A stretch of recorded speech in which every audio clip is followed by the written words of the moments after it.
Oh, it's really cool. Like, really good. Like, made lots of new friends and like got to see my old friends again, and it was really fun. And the course is all so cool. Like, you don't really appreciate it when you're out there, but like when you come back, it's like that was actually such a cool course. It's been really nice terrain, quite similar to what we have in Queensland. Yeah, it's really open. Yeah, it's been really open.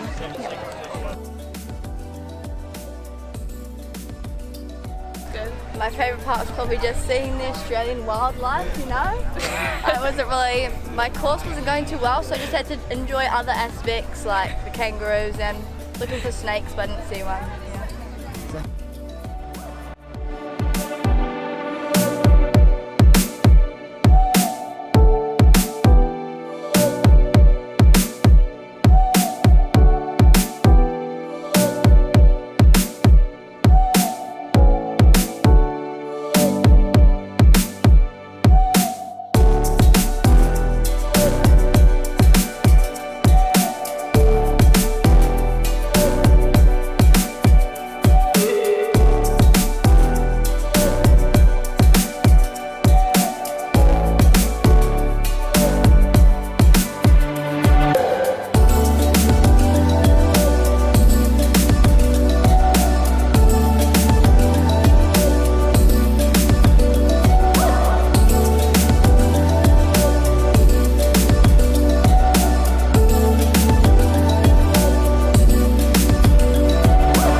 Oh, it's really cool. Like, really good. Like, made lots of new friends and like got to see my old friends again, and it was really fun. And the course is all so cool. Like, you don't really appreciate it when you're out there, but like when you come back, it's like that was actually such a cool course. It's been really nice terrain, quite similar to what we have in Queensland. Yeah, it's really open. Yeah, it's been really open.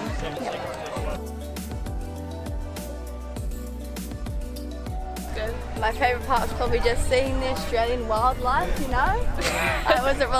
My course wasn't going too well, so I just had to enjoy other aspects like the kangaroos and looking for snakes, but I didn't see one.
Okay. Welcome everybody to the Australian Schools Relay Championships 2019. So we're going to just do hopefully a very brief briefing. So the first thing we're going to demonstrate is the changeover. So you can see Mary who's over there in the blue hat. She's waving her arms. So she's coming along the finish chute from the last control. So she runs along now. She's running through to her partner Bruce. They tag. Mary continues on down to the finish. Bruce heads up through the changeover area, makes a right turn and picks up his map. So, word of warning, you must take the right map. They're put on the clothesline. The senior boys are on the first lot on the left-hand side. The senior girls are on the left-hand side, the second group. Junior boys are on the right-hand side in the first group, and the junior girls on the right-hand side in the second group. Second leg runners' maps are on the top line. Third leg runners' maps are on the bottom line. Okie doke.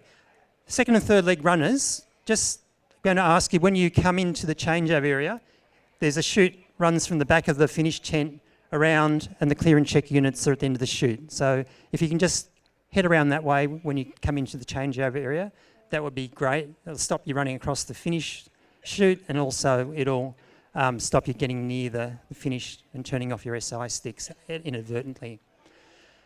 Finishing.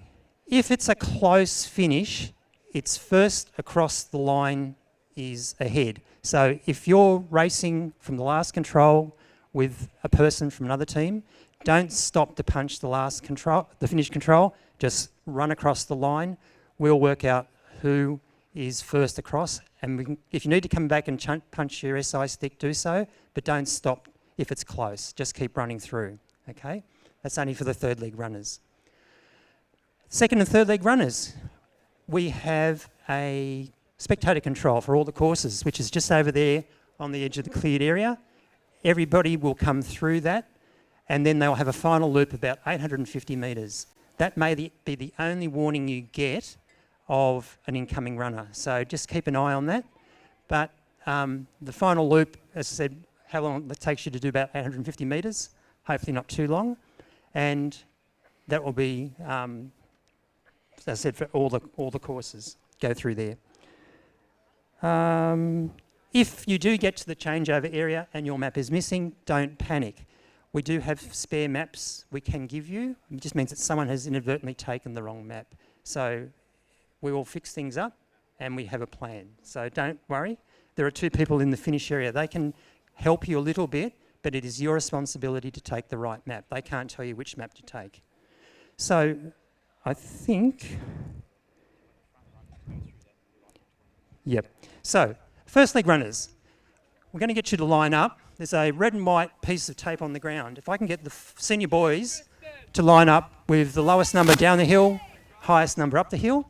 Senior girls in a line behind them, same way, lowest number down the hill, highest number up the hill.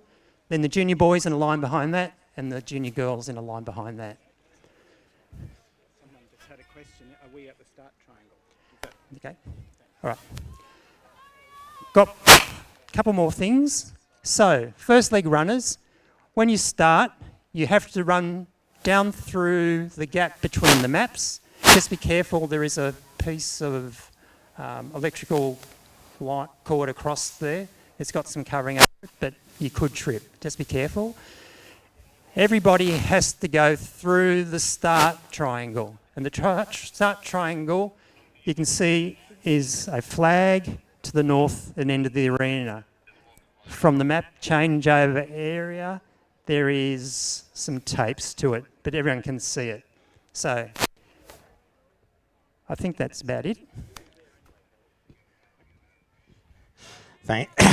Thanks, Grant. And just a couple of observations from having been out there earlier. Firstly, don't be alarmed if you hear gunfire. There's an army base just down the road and they're clearly doing some practicing this morning. And a special announcement for the New Zealanders. The locals tell me that this hill is where the local snake catcher releases what he catches.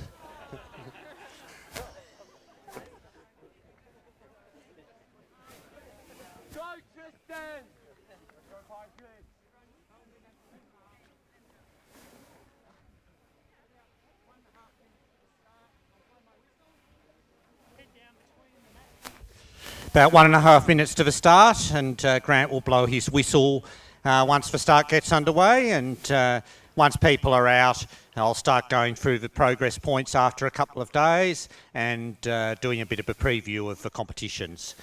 Another announcement, given that this year some of the states have 2 teams, the situation there is that the number 2 teams are eligible to contend for medals. So if a state, for example, has first and second, their teams come first and second, both teams will get medals, but only the number 1 team counts towards the points.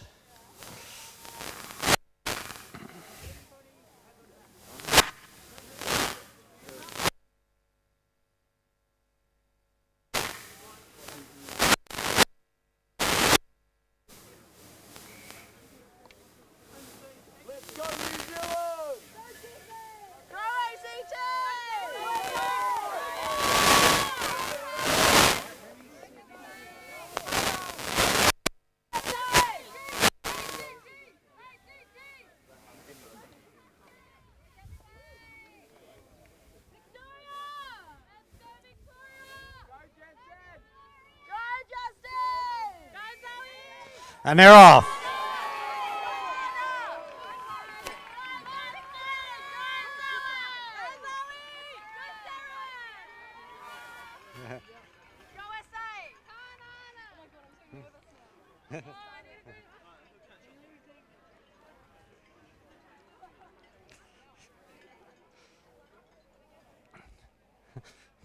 Okay.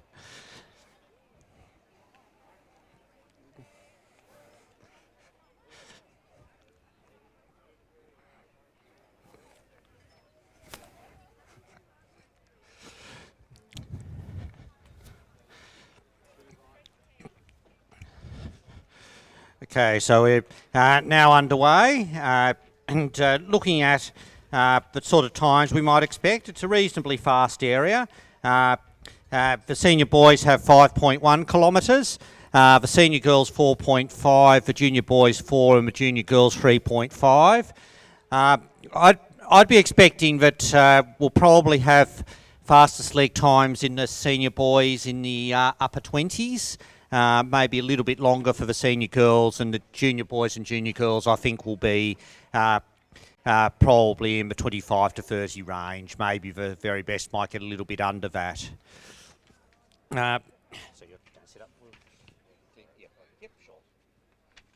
Not a problem. I've got things to talk about for the next 10 minutes or so.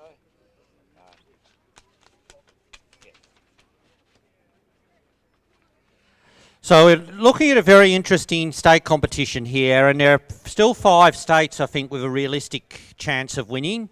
New South Wales currently have a 5-point lead with 41, but there are then 4 other states within a point of each other in positions 2 through 5. ACT 36, Victoria 36, Queensland 35, South Australia 35. And I think with that sort of lead, if New South Wales can get somewhere around 18 or 19 points out of the day, it's going to be very difficult for them to get beaten. But if they don't, and New South Wales have their 2 junior teams have won both days, but if either of those teams strikes trouble, that might very well open the door for the other states if they do well.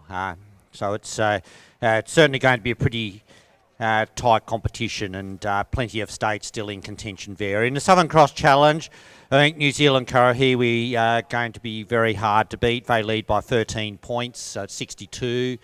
Then New Zealand Hurua 49, New South Wales 46, and then the another 4 states are spread in the 42 to 39 range. So it's a lot can happen on Relays Day, and you'll wait to see how things unfold over the next couple of hours. Looking now at the teams, starting with the senior boys, and here Victoria had the best individual results yesterday. They have Jensen Key leading off, followed by Brodie McCarthy and Mason Arthur. That's a good solid team there. There's no superstars in that team, but 3 very good solid orienteers, and I think they'll be there or thereabouts. ACT have Tristan Miller running first, Toby Lang and David Stocks. I think they'd probably be favourites, along with Queensland. Grant Reinbott, in fact it was Queensland who won yesterday, not Victoria, sorry. Grant Reinbott, Blake Reinbott and Ryan Gray. Grant and Blake have both won races this week already. Oh, sorry, Grant has won a race, Blake has come third. And Ryan Gray has also had about 1.5 minutes to the start. I think Queensland's a team we definitely need to look at. South Australia, Ethan Pink leading off. I think was a bit below his best yesterday, but he's a quality orienteer, and I think could well come back with close to the lead group with a good run. Hands off to Leaf Soden, who had a solid run yesterday, and Dante Afternoon, yesterday's winner, finishes off. So if South Australia are anywhere near the lead after 2 legs, I think Dante looks the best of the third leg runners, at least in the state teams. And the New Zealand teams look pretty solid here as well. So it's, but I think Queensland and ACT are probably favourites here. Senior girls, well, it's pretty hard to go past ACT here on paper. They've swept the individual placings in both days of the competition.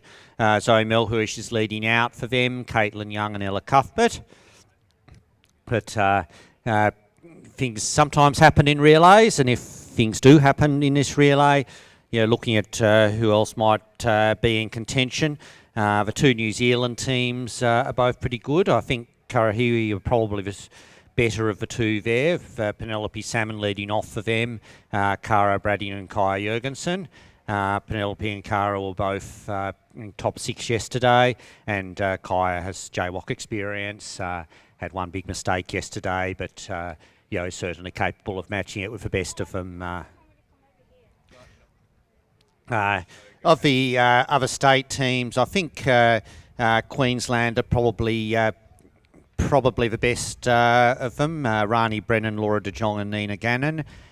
Queensland, so Tasmania I think also have some potential here with Arabella Phillips, Eleanor McLean and Michaela Cooper. Michaela, like Kai Jurgensen, had one big mistake yesterday, but is someone who is capable of winning in fields like this, and has already won National League races this year. And again, if Tasmania are at all in the hunt going into the last leg, I think she's one who might well be able to come through. Moving on to the junior boys, and I think New South Wales are the definite favourites here, with Sam Wolford, Oscar Miller and Alvin Craig. Sam and Oscar both had solid results yesterday in the top, I think, from memory, Sam was about 12th and Oscar was about 7th. And of course, Alvin Craig won by 4.5 minutes yesterday. So if New South Wales are at remotely in the hunt going into the last leg, it's going to be difficult for anyone to catch them.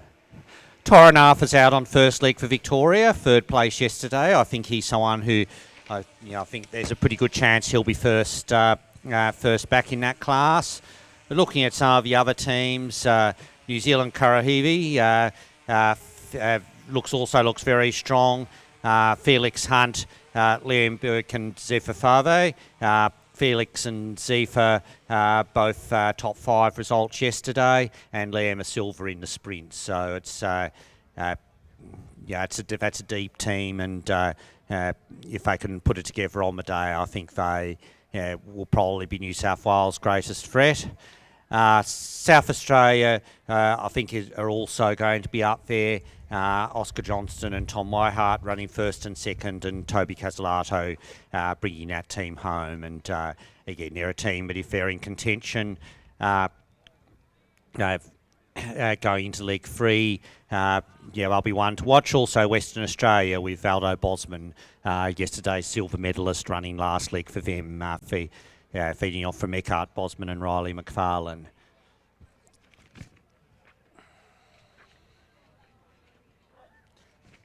Finishing off with the junior girls, and New South Wales will be favourites here. They have yesterday's winner, Ida Leitonen, leading off, and Nia Shingler, who has been a medalist in both races, bringing them home, and Michaela Enderby running second for them, also had a top 10 result yesterday, so that's they're certainly going to be hard to beat. But Victoria are also a pretty strong team here, with Miller Key leading off. It was a top 6 result yesterday. Sophie Arthur, and in yesterday's bronze medalist Sophie Taverner. I think they'll be the two state teams that are most likely to fight it out. The two New Zealand teams, I think, are both going to be pretty competitive. I think Karahiwi probably the stronger of those two teams, although Hurua actually did slightly better yesterday. I think Queensland and South Australia are probably the best of the remaining state teams, but quite an open race in the midfield here. And one of the really important things with the state teams here is that obviously winning races is good for your points, but many times we've seen the results that have been critical to a state actually winning overall, being the team in perhaps one of their weaker age groups that manages to scramble 3 or 4 points for a 4th or 5th place. And we've seen plenty of occasions where that's been what's got a state across the line in the end. I remember 4 years ago, for example, in Victoria, it came down to a sprint finish for, I think, 5th place in the senior girls relay to decide the competition. I think that the situation there, if I recall correctly, was WA and ACT were racing for 5th place, and ACT needed to get 5th to get level with Tasmania. And I think Western Australian last runner was wondering why on earth all the Tasmanians were screaming their heads off on her behalf. Now we're seeing some tracking on the screen. We obviously don't have a map up because we don't want to show the map to the later runners. But looking at that screen, it looks like Queensland are doing something quite interesting. Now, relays do have forking, but I don't think the forking is that big.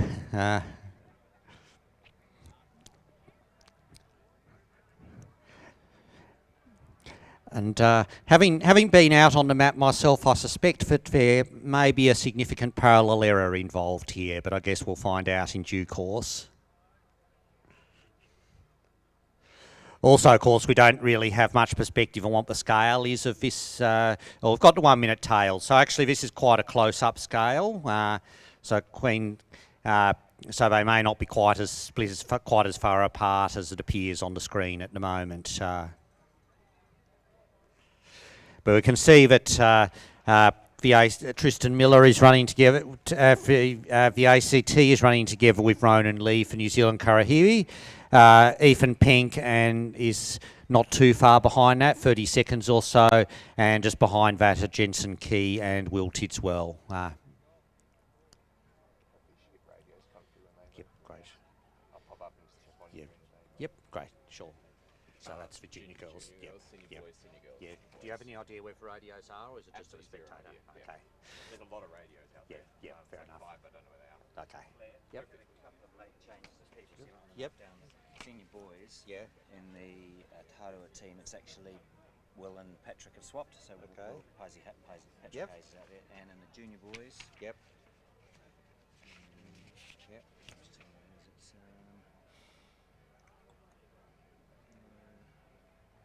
Yes, Riley Croxford. We've actually swapped it. Riley Croxford is 1, Luke Clements is 2, and Nathan Gordon is 3. Okay. Thank you.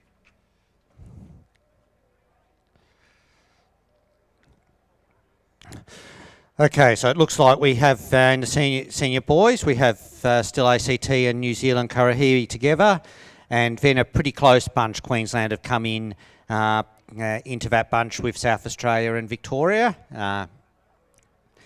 Tasmania a little bit behind that. New South Wales seem to have lost quite a bit of time early on, which is perhaps slightly surprising.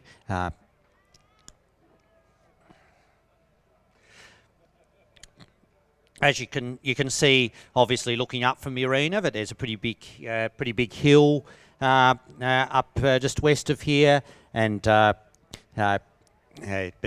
obviously people go up over the hill and to the other side of it, and then come back. And you've heard there's a spectator control. It's about 850 metres from the end for all courses, so once people hit the spectator control, it's probably about 4 or 5 minutes to the changeover.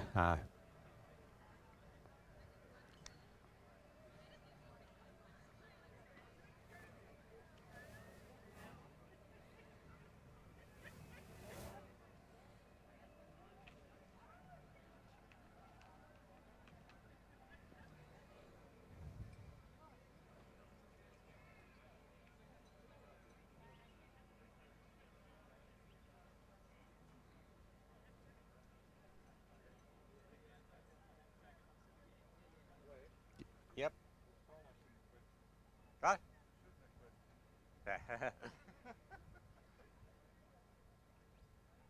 Well, last year I had got something wrong, so I'm pleased to have a check.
So we don't really know where we're going to get radio feeds from. We're still seeing senior boys tracking here, and looks like Queensland are making up a bit of ground, and South Australia making up a little bit of ground here.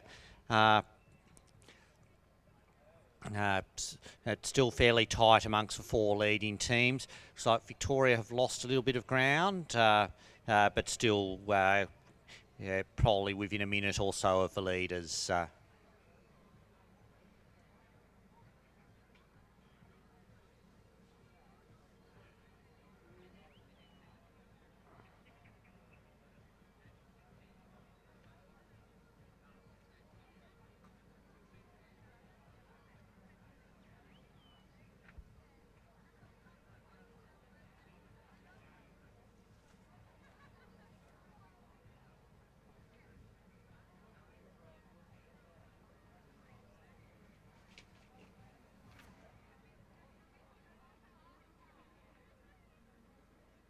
Basically, they've set it up just for like yesterday.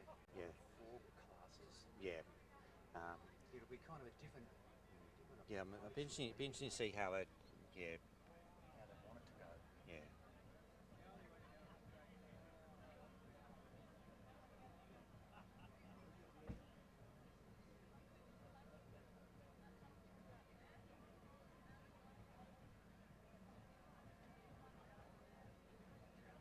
Who have they given GPS to?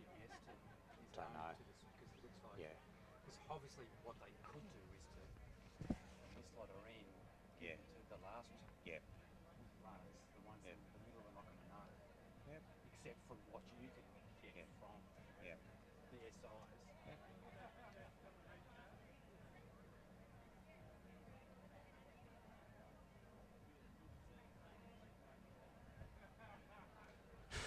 Okay, we've just got a stack of radio feeds. That don't, I think that might be because the system's just come up, so I can tell you what's happening in various classes. Actually, it's so the senior girls at Radio 2, we have Zoe Melhuish is leading at that stage. It's about 5 minutes ago. New Zealand Karahiwi with Penelope Salmon was 47 seconds back at that stage. And New Zealand composite team with Jessie Favre was third place, another 25 seconds back. And the next state team is South Australia, Jonah George, who's 2:23 down on Zoe Melhuish. So that's the state of play in senior girls. Senior boys, as we've been telling you, and it's obvious from the tracking as well, it's New Zealand Karahiwi, ACT, Queensland and South Australia at that stage. And in junior girls, New South Wales, Eda Leighton and leading. New South Wales 2 with Erica Inderby is in second place, 1:19 behind, and then New Zealand Harua 2:13.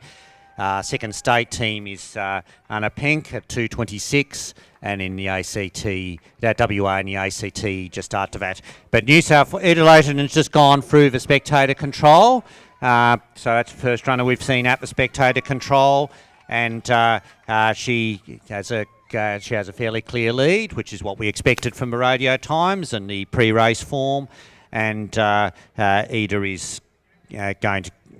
Well, she's got a clear lead, and she's on just over 20 minutes. We were saying that we thought the fastest runners in the juniors would probably be in the 25-minute range, and I'd say that's pretty much what Eda's on track for here. It's probably somewhere around 4 or 5 minutes into the finish from the spectator control. It's a fairly fast final loop, and it looks like we have our first junior boy coming through. This is also New South Wales.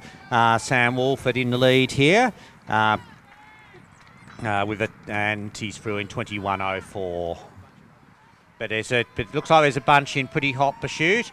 That looks like that will be a New Zealander, Felix Hunt, 21, so just 17 seconds behind.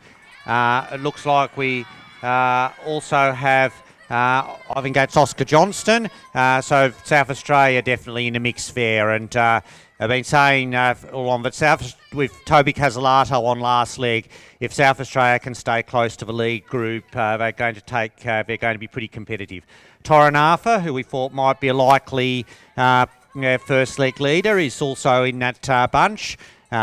In fourth place, but 44 seconds covering the first four, so all pretty tight there.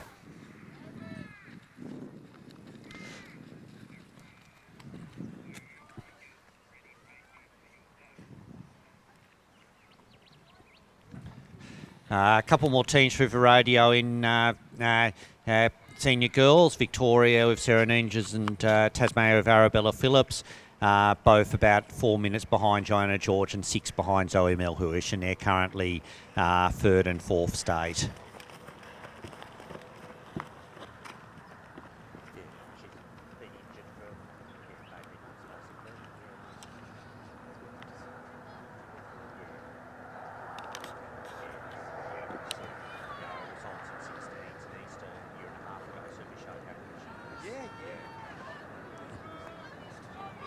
Okay, now got some more junior girls through. Emily Hayes coming through, 2:43 down in second place.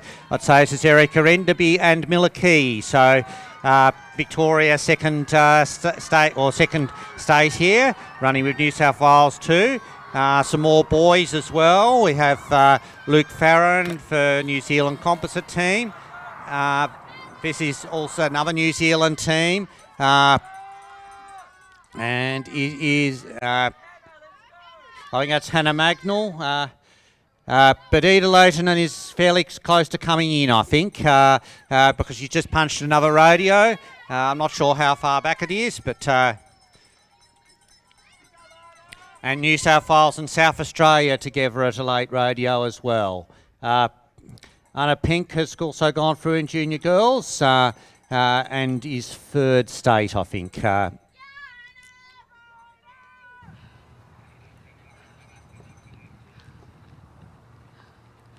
You can see on the screen Miller Key and Erica Enderby going across into the final loop.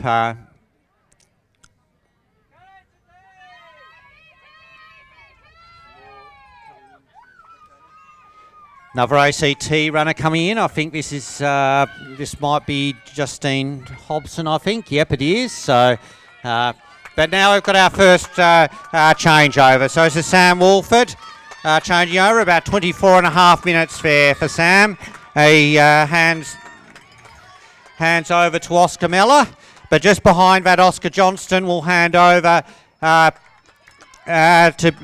Tom Weihart. Eda Leighton takes the lead in junior girls, and she hands off to Michaela Enderby, and we're about to see Felix Hunt hand over in third place to Lamberg. So it's Felix, you need to keep going to the finish unless you want your time to blow out a bit. Torren Arthur hands over just behind Felix Hunt, although he'll be first to the finish line, but those two effectively together.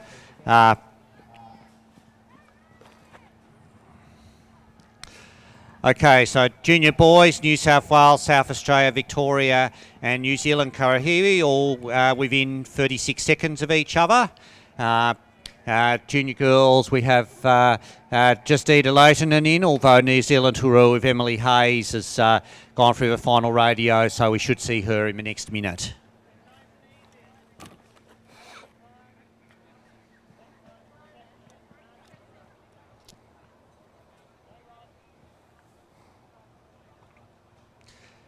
And Anna Pink has also punched the. But here is a big train, and I think this might be a senior boys train.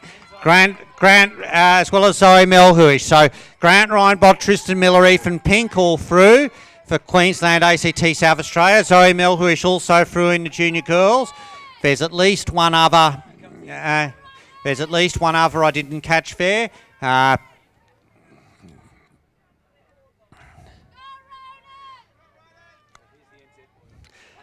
But I've just got the news through that New Zealand Karahiwi in the junior boys is coming up as a miss punch. Hopefully that's not the case, but these rarely get it wrong. Luke Farrand has just handed over for New Zealand too. And Miller Key's just come through in the junior girls, and as in fact has gone through Emily Hayes in that last bit of the course. So that will be second and third in the junior girls. And we know Erica Enderby and Anna Pink are not too far away either. Ronan Lee also through in the senior boys. Penelope Salmon about to come through in the senior girls, about a minute behind Zoe Melhuish, so that's a pretty reasonable run for her.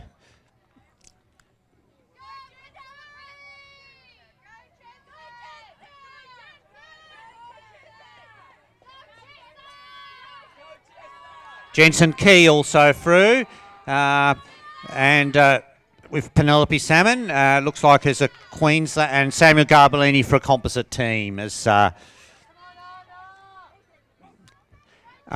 Pink is off, and Erica Enderby coming into the finish in fourth and fifth place. They'll be, I think, about 1 minute behind.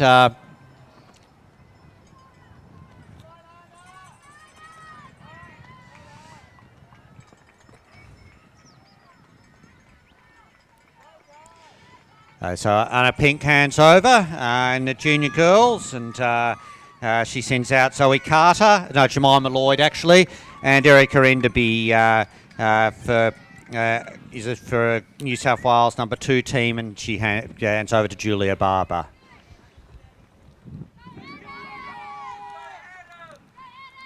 More runners coming through here. Adam Bateman for New Zealand 2. Julia Gannon for a composite team in the senior girls goes through in third place, 2:25 down. And this looks like, I'd say this might be a composite team in junior boys. Just Lachlan Feuerhart, is not coming up on my screen, but it's Victoria number 2.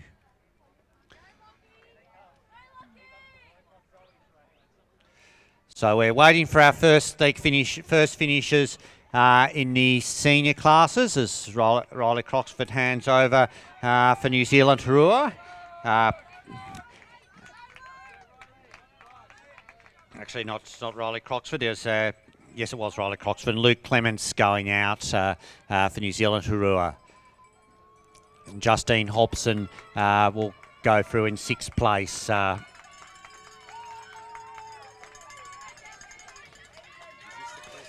But first of the seniors coming through now. So Ethan Pink almost forgets to hand over to Leif Soden. But Grant Reinbot handing over to Blake Reinbot. Also Ronan Lee to Ayrton Shadbolt. Zoe Melhuish also about to hand over in 1st place in senior girls. She's about a minute in front at the spectator control. And Tristan Miller handing over to Toby Lang. So the first 3 senior boys teams going out effectively together. Zoe Melhuish coming in on her own and sends out Caitlin Young in senior girls. And Zoe gets in just under the 30 minutes with 29.59, and the first senior boys also just under the 30-minute mark. Tasmanian junior boys came through with Nico Stoner handing over to Jet McComb. Meanwhile, there's been quite a few runners go through the radio. Jessie Favre has gone through. I think Joanna George has gone through. I'm not 100% certain of that. And a few other boys as well. I can see Joshua Allen there. Patrick Hayes has gone through for New Zealand Harua. But now Jensen Key coming to change over in 4th place and hand over to Brodie McCarthy for Victoria. About a minute behind at this stage. And also behind that, Sammy Garbellini for a composite team. And Penelope Salmon handing over for New Zealand teams. Along with Tessa Burns for New Zealand. Harua, I think, has also gone through. So that's 2nd and 3rd in the senior girls. So 5 teams within a minute and a half in the senior boys after the first leg.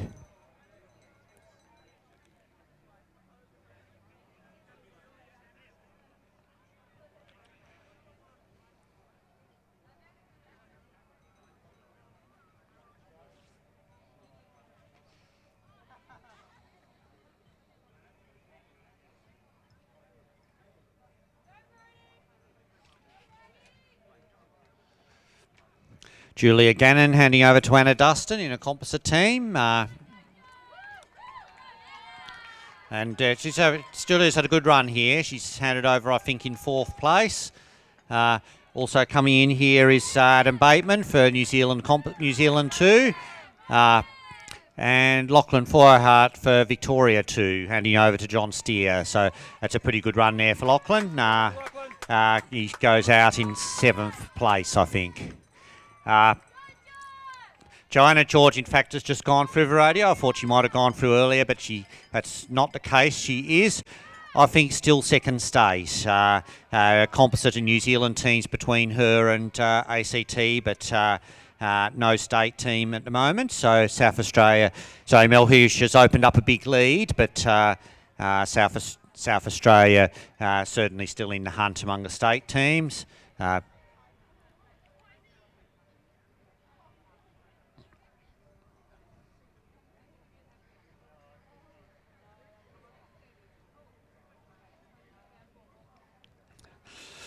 So junior boys, we have New South Wales narrowly in front of South Australia, and Victoria, about a minute and a half back. Junior girls, New South Wales leading there. Senior boys, we had Queensland, South Australia, and going out together more or less, and in the senior girls with the ACT have a fairly clear lead. Patrick Hayes handing over. Perhaps taking a slightly more indirect route into finish if you need to. We've got quite a big bunch coming in now. I think this includes Jesse Favre, New Zealand 2 team. South Australia 2, Max Gribble handing over. There are a couple of Queensland Junior Girls teams coming in here, and also a composite Junior Boys team with Lachlan Hogan just picking up who. So Ella Rogers has gone through, along with for the Queensland team, along with Sarah Gabellini in a composite team, and Joshua Allen coming through for Tasmania, and I think that puts him in 8th place at the moment. But there are a few composite teams in that mix, so it's coming somewhat higher amongst the state teams.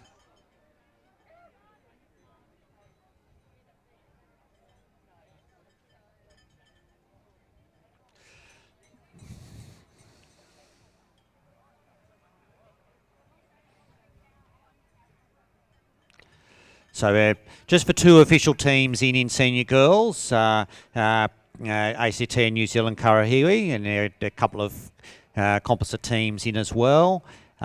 Still waiting for the second official team. With Joanna George is onto the last loop there, so we think that she'll probably be the second state team, and she's just punched the last radio. A few more runners through the spectator now.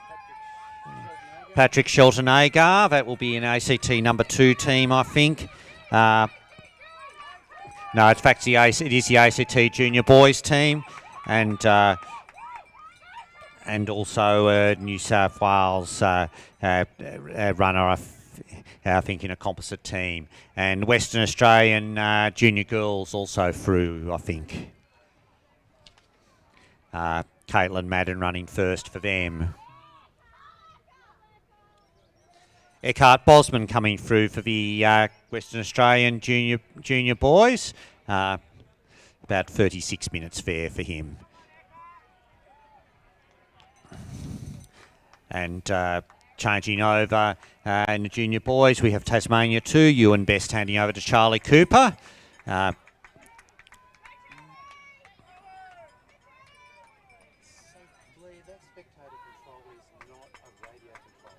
yes it is. It is? Okay. Yeah. But because it's only showing the top 10 and most people in the... Okay, so handing over here, we have Zoe Terrell for a composite team and another composite team with Abby Faulkner. But we have our first radio time from Junior Boys in the second leg. Tom Whitehart for South Australia is first through that radio. South Australia have overtaken New South Wales at that point on the course. Just to wait and see what feed comes through from South Wales. Also, Jonah George has come through the finish and has handed over to her sister Abigail, and comes through in 5th place on the ground, but 2nd place amongst the states. So we've got tracking on Senior Girls League 2, and we can see here that ACT have a lead, still have a useful lead over the 2 New Zealand teams. So that's pretty much as you were after the first leg. Perhaps ACT have opened up a little bit more of a break, but otherwise things haven't changed too much. Dual radios maybe. Oh yeah. So it's also got Oscar Meller coming up at a radio time. Now we think possibly that radio may be a split because my feed is telling me that South Australia and New South Wales are both first at the radio, but they're 20 seconds apart in time. But either way, it seems that those 2 teams are pretty close at the moment.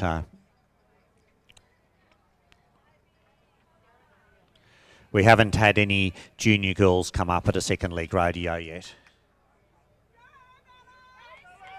Sarah Ninja's coming into the radio control here in senior girls, and I think that's Arabella Phillips as well. So they're currently in 3rd and 4th places amongst the states. Yeah. Yeah, all good. Have there been any missed punches apart from New Zealand junior boys?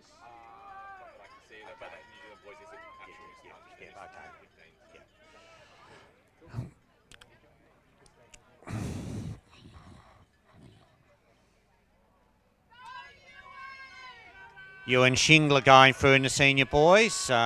Ewan lost quite a bit of time early, but he's seems to be coming through okay now.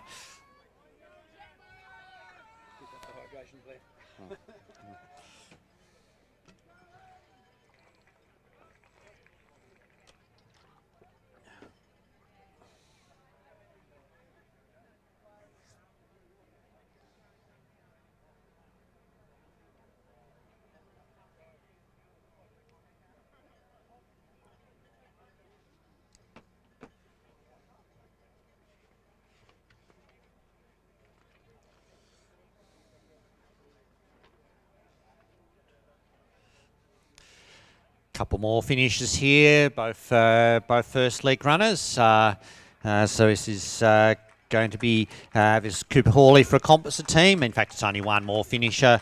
The other person was a TV person chasing Cooper, and he hands over to Josh Robart from the ACT. Still no news from the Junior Girls Radio on second leg, and no one else other than South Australia and New South Wales through radios. Okay, so I think I've worked out what's going on here. That there is an intermediate radio control that some teams go through and others don't.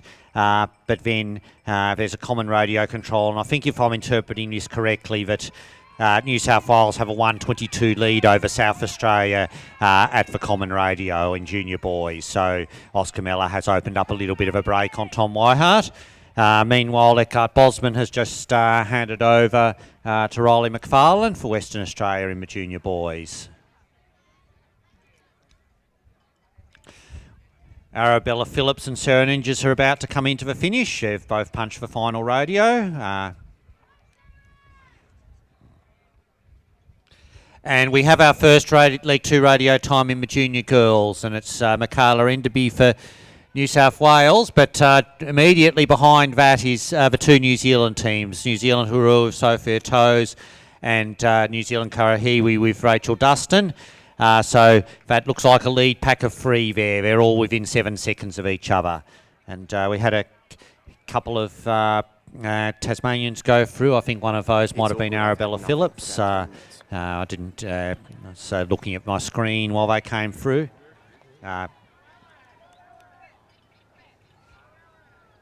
No, still waiting for Arabella. I think she might be coming now.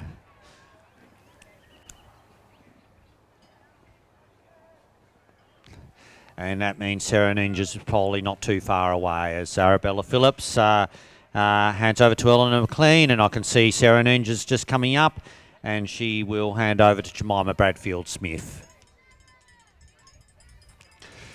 Still just for two junior boys through radios on the first on the second leg as Sarah Ninjas changes over. Arabella and Sarah are third and fourth state, 6th and 7th overall.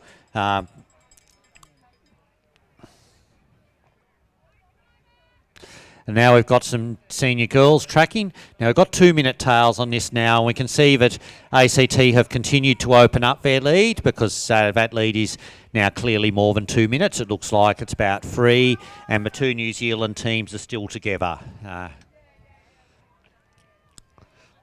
With South Australia. And South Australia look like they've made a reasonable start as well.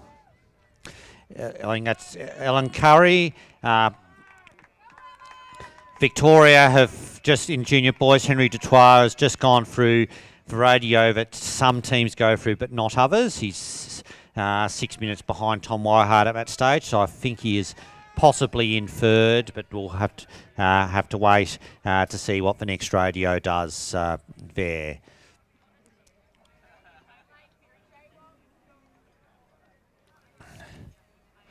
So Ellen Curry and Rani Brennan have gone through the radio. They're in 5th and 6th position of the state. Ewan Shingler now finishing for New South Wales, senior boys. I think they are currently in 10th place as Ewan hands over to Selwyn Sweeney. That definitely opens the door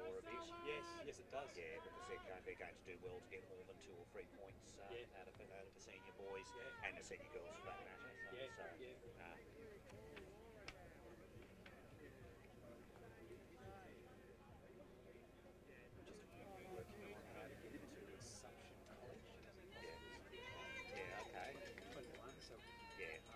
I'm really comparing the series possibilities, some really good video, throwing stuff to build a package that we can go to a school and say, have a look at this, are you interested in doing this? Yeah, you know Doyle's worked at the I just spoke with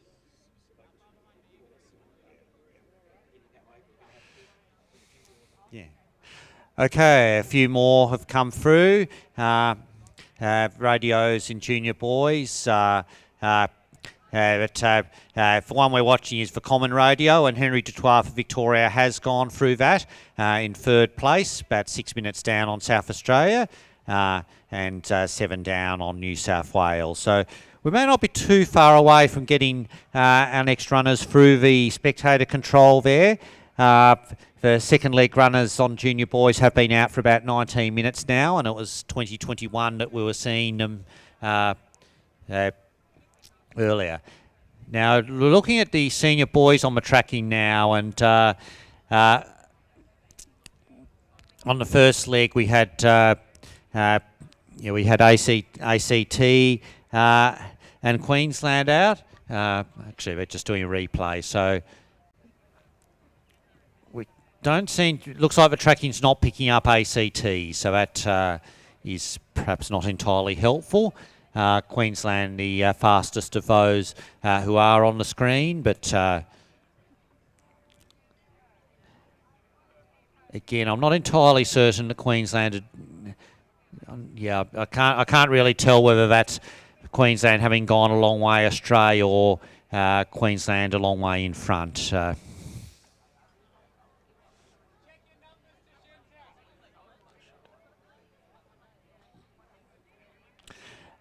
New Zealand Harua have just gone through radio in the junior boys in 4th place, and we also have a couple more radios in junior girls. Victoria of Sophie Arthur in 4th, and New Zealand 2 also in 5th place. And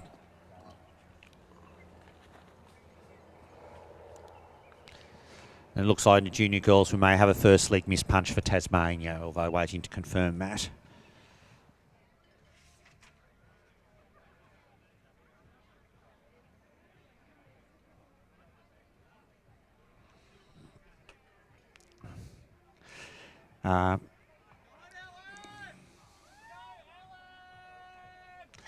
Ellen Curry looks like has about to come into the finish, and we'll hand over to Shinta Hopper. Currently in 5th position of the state teams, I think, in 6th. Rani Brennan also through in 6th place.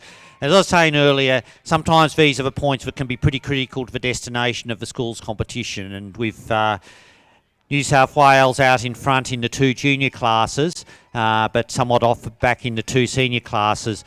If they can get 3 or 4 points from each of the senior classes, that puts them in pretty good stead. I've been saying that if New South Wales can get to 18 or 19 points, they're going to be pretty difficult to run down. And if they can get 13 or 14 from their 2 junior classes, that means that if their 2 senior teams can get, say, 4th or 5th, that would put them in pretty good stead. Okay, so we have the lead. Oscar Meller is coming through now in junior boys. So he's first of a spectator on second leg of junior boys. We know he was about 1 minute in front at the last radio. So it'll be interesting to see where the South Australians come in here as Ellen Curry hands over to Shinta Hopper.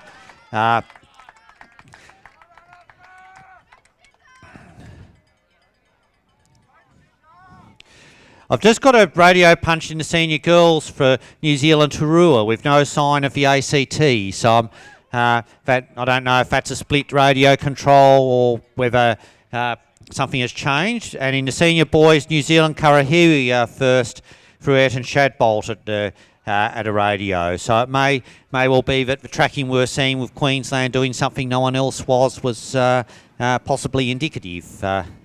But just wait and see what other radios come through.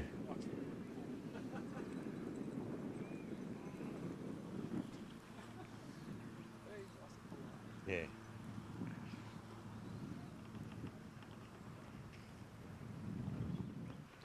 You can see Oscar Miller on the camera now, going across at the start of a final loop. Yep.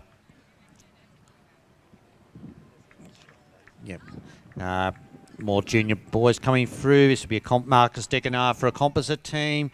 Also Liam Phillips for Western Australia too, and it's great to see Western Australia have enough junior boys there for 2 teams, and also have a full junior girls team that stands them in pretty good stead for being able to field a full team in future years, especially as I know there are quite a few good orienteers of primary school age in Western Australia who'll come into the schools team in the next 2 or 3 years.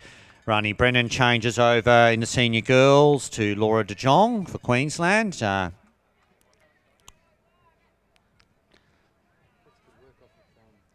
he's good size. Yeah. Just hope he can hold it together. Yeah.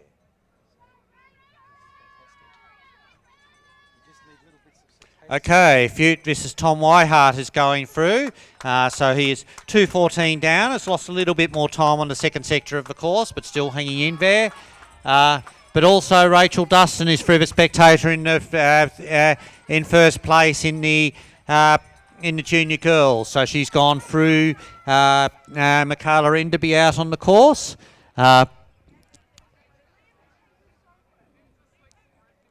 We had a lead bunch of 3 at the last rodeo, but it looks like Rachel has broken away. And I can see another New Zealander. I think this will be Sophia Toes coming in second place, just probably 20 seconds or so behind. And the camera, I thought I saw a shot 45 seconds behind. And I thought I saw a camera shot of Michaela Enderby, but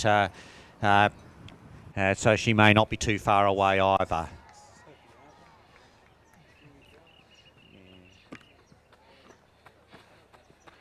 Yeah, they were, so they should be through in the next 2 or 3 minutes. So 2 New Zealand teams through here.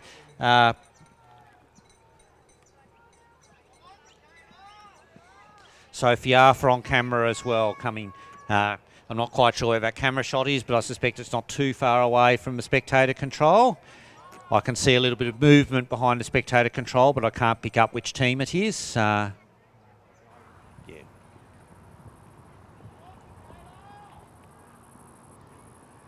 New South Wales clearly think it's Michaela Enderby, and I think it is Michaela Enderby. I just caught the flash of light blue behind the bushes.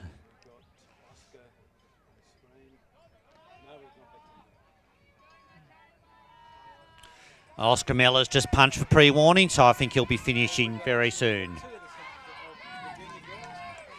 Okay, so Michaela Enderby and Sophie Arthur punched together. So this is the battle for lead state here. The New South Wales versus Victoria. We thought these would be the 2 teams to beat.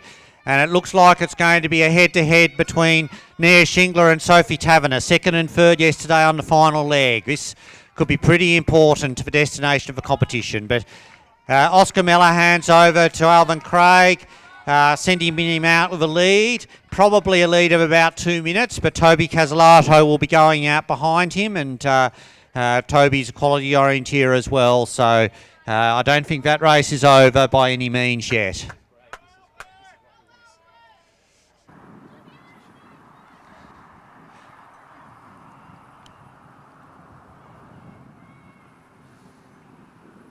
Western Australia handing over now on the first leg in the junior boys, with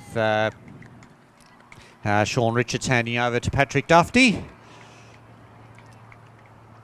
Tom Whitehart's just gone through the pre-warning, so we'll be seeing him fairly soon as well.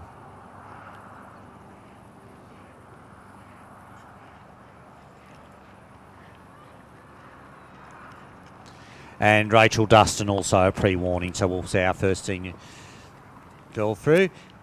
Now we have just had a time from Queensland, and they're 5 minutes down on New Zealand Karahiwi, but no sign of the ACT.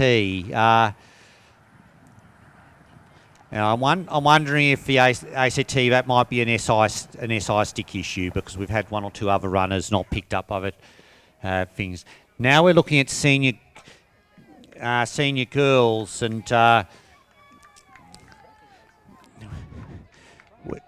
Caitlin Young disappeared from the radio time. So what's happening here? Okay, that is why Caitlin Young has disappeared from the radio times. She has clearly made a very substantial mistake in the senior girls and has fallen right back into the pack here. So, and is fairly close to South Australia. And Toby Casalato going out on the junior boys. And goes out 153 behind. So that's going to be the race.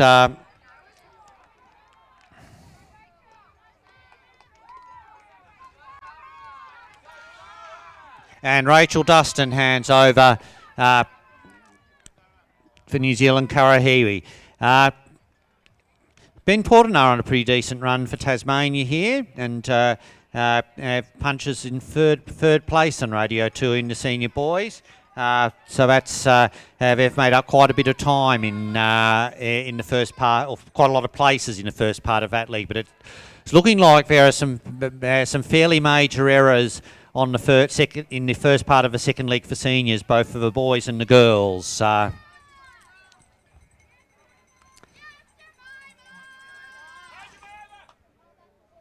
Jemima Lloyd at the spectator control as Tenting Johnson hands over to Brendan Wilson in a composite team.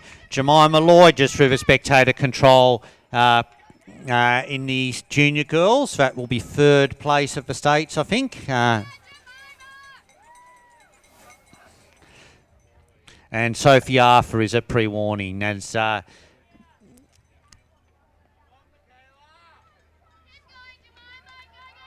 but first we have Sophia Toes in second place in the junior girls.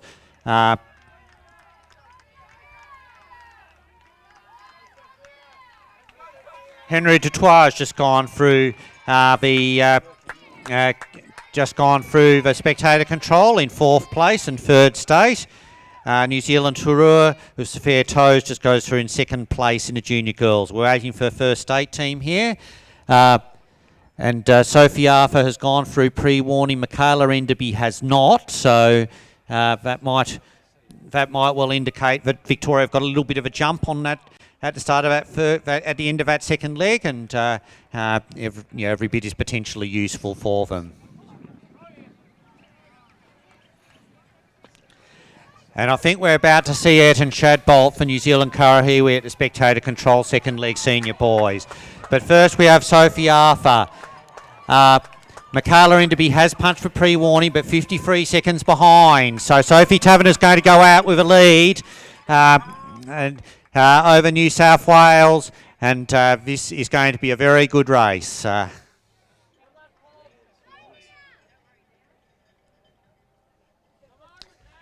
And this could be, I think this could be pretty critical to the destiny of the schools competition. I think if Victoria want to have a shot at winning, they have to beat New South Wales in the junior girls. Ayrton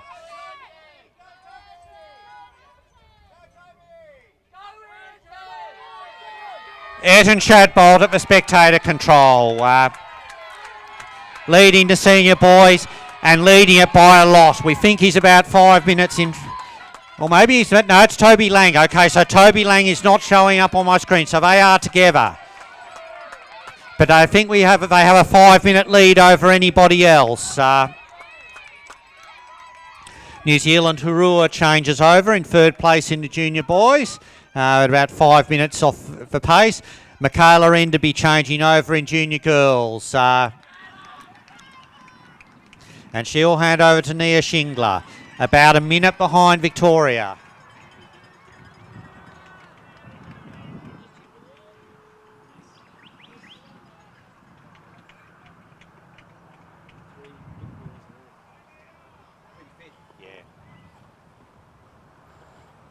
Latest junior girl through the spectator. That is a Tasmanian. That will be.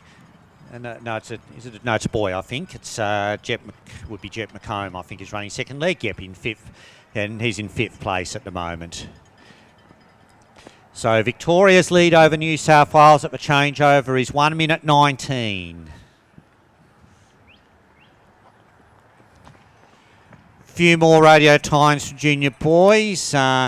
Victoria 9.25 down at the intermediate radio in 6th place, but behind a couple of composites, so I think they're fifth on the ground. We're also adding Toby Lang in there. Henry Dutoit is a pre-warning for the Victorian junior boys, so they are currently in 4th place and 3rd state. And they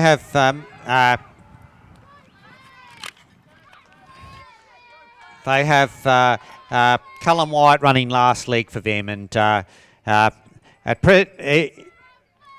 if they can finish within a couple of places of New South Wales, that puts them in a decent position as well.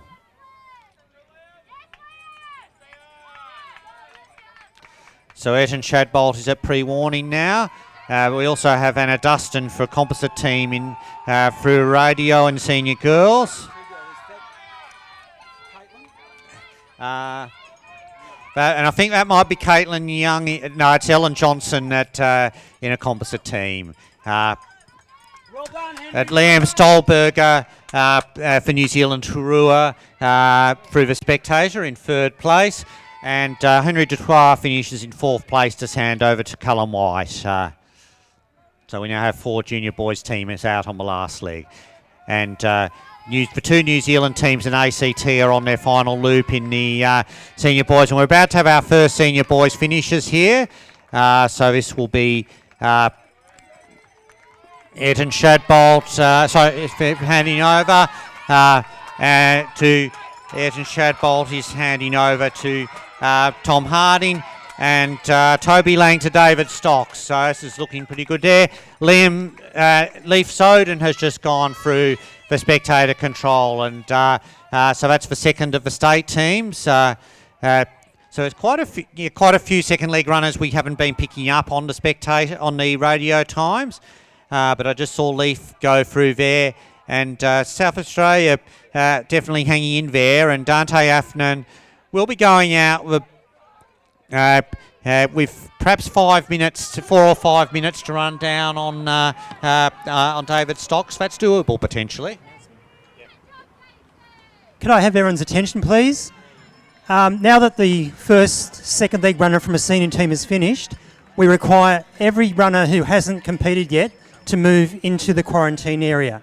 So you've got about 5 minutes, and in 5 minutes' time, we'll be able to turn on the maps. So can any second and third leg runner who hasn't started, please move into the quarantine area around behind the finish tent. Thank you.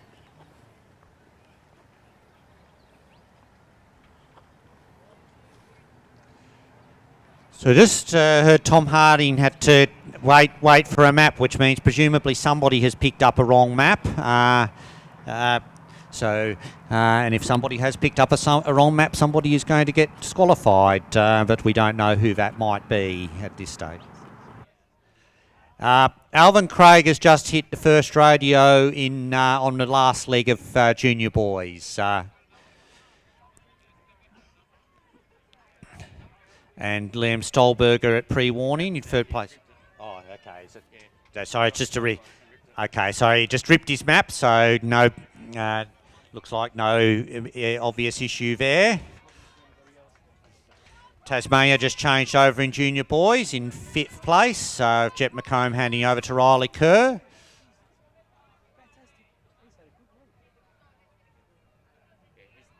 And Jemima Lloyd changed over in 5th place for Zoe Carter. And that's his 3rd state team, I think. So South Australia travelling all right here. Just looking at their teams, they're currently 3rd in junior girls, 2nd in junior boys, and 2nd in senior boys. And they're competitive in senior girls as well. This could be interesting. Julia Barber coming across through the spectator control. That will be that's New South Wales 2, and she's a second New South Wales team. Liam Stolberger just handing over in the senior boys to Will Tidswell in 3rd place, about 3 minutes down. So Alvin through the radio here. now we have to wait and see whether South Australia are in the hunt in that one. South Australia started out about 2 minutes behind, so we need to. I think we'd need to see them in the next 1 or 2 minutes at that radio if they're going to be competitive. But I see a South Australian coming into the finish now. I think that may be Leif Soden, as he is. So this is going to be, and Blake Reinbott has just gone through the spectator in 5th place. But South Australia going through now, and I'm just going to get a time on this. But Ellen Johnson handing over in a composite team. But I'm just waiting to see how much of a gap Dante Afton has to run down on David Stocks. I think it's in the 4 to 5 minute range. Okay,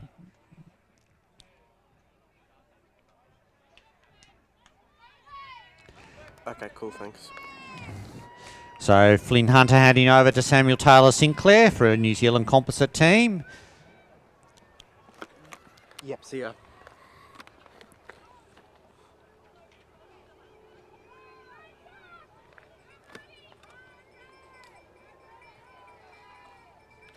Still no second radio time, third leg radio time for South Australia. So Bodie Terrell goes through the second leg spectator control in 6th place in junior boys. That's the ACT junior boys team. Okay, so Leif Soden is actually closer than I thought he was. It's 3:51 is the gap. So that's what Dante has to run down on David Stocks. And with the 2 New South Wales senior teams a fair way down, I think South Australia are right in the hunt here. With all 4 of their teams in fairly reasonable positions.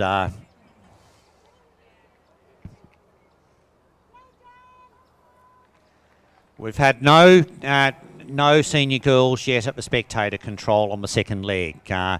We know that Caitlin Young has lost a lot of time out on the course, but the New Zealand two, I think we might have one now. As for New Zealand coming through, I think it's Cara Bradding coming through, and she is running for New Zealand. Karahiwi, or is it? But she's not coming up on my. She hasn't been coming up all the way around on my splits. So that, again, we've got a few runners that haven't been coming up on splits. So that's, but I think she is first through. Daisy York, second leg for a composite team here. She's, and I think that must be an incomplete team because there's no third runner coming through her. Shinta Hopper has just gone through radio control on second leg of senior girls. And Blake Reinbott handing over to Ryan Gray. Queensland have lost quite a bit of time on that leg, and Ryan will go out about 3 minutes behind Dante Afton as third state. Jemima Bradfield-Smith also just through the second radio in senior girls. So a close race between New South Wales and Victoria in that class as well. Toby Casalato has just punched for second radio in junior boys, but he has lost some further time to Alvin Cray. The gap is now 5:55. So I think barring disaster for New South Wales are looking fairly safe. And now we've got tracking in the junior boys, and we can see quite a complex first part. ACT and New Zealand Karahiwi, New Zealand Turua, and South Australia, and where this will be pretty interesting to watch.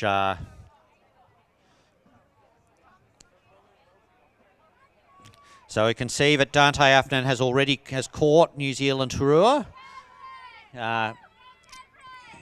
Cameron Bonar has gone through the radio in senior boys in about 6th place.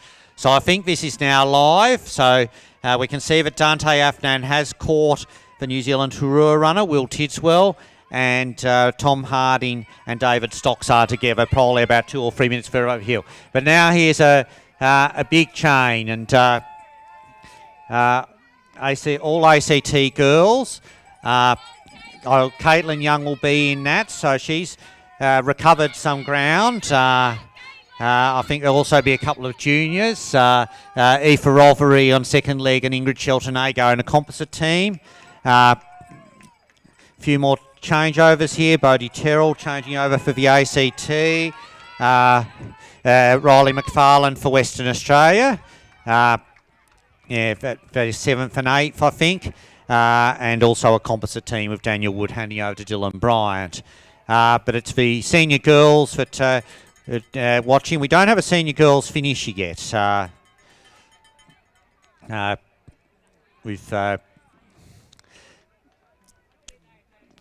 are quite a few, but Cara Bradding is now on camera and not too far away, I don't think. Quite a few of the senior girls second league runners haven't come up on the radio split, so New South Wales 2, Julia Barber handing over to Martine Valet, and Victoria 2, John Steer handing over to James Love. But we also had a Tasmanian girl come through. That will be a junior girl, I think. But now we've got our lead team in the senior girls. Cara Bradding handing over to Kaya Jurgensen. She has a clear lead. I think with Caitlin Young only just through the spectator, it's about a 4-minute lead, I think. We had Ben Portenar and Brodie McCarthy through radio in 7th and 8th position.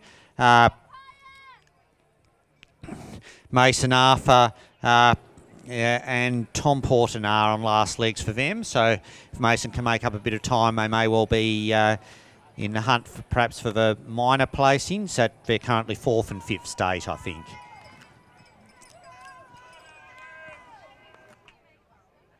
But Alvin Craig now at the spectator control. And New South Wales will be winning this class pretty soon because he had a lead of 6 minutes at the radio control, and he's run a pretty good time for the next sector as well. So barring disaster, I think New South Wales are going to be winning this. We also have our first radio time in the junior girls, and New South Wales have caught Victoria, we think. New South Wales are first at the radio. I don't think junior girls has a split radio, unlike the junior boys. So I think that is a lead for New South Wales. Remy Afnan, I think that might be a composite team. South Australia, it is indeed.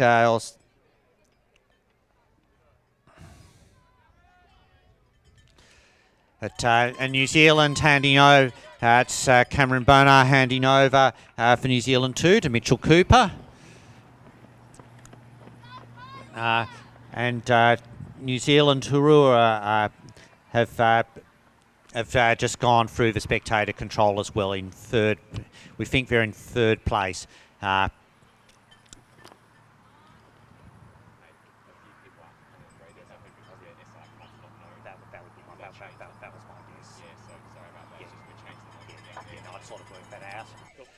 Okay, so we've got Caitlin Young, I think, is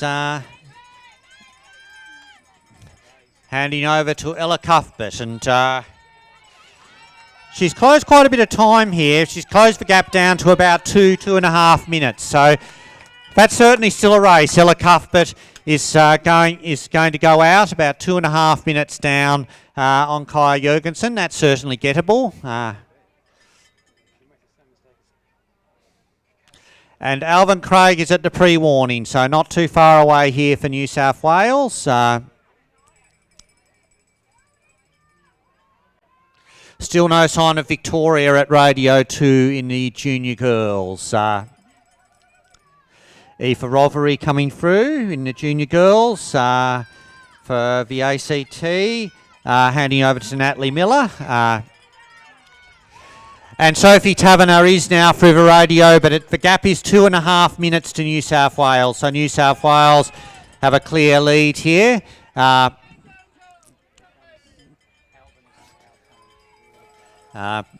might add also they've gone through the 2 New Zealand teams as as Amber Lowe goes out on the last leg in a composite team. But here's our first winning team of the day. Alvin Craig coming in to lead the New South Wales Junior Boys into a comfortable win. Sam Wolford and Oscar Miller, they were pretty clear favourites going into the day, and they've certainly delivered. 6 minutes in front at the last radio. Brodie McCarthy about to hand over to Mason Arthur. So Mason Arthur will be chasing down Tom Portenar. That is the battle for 4th and 5th state at the moment.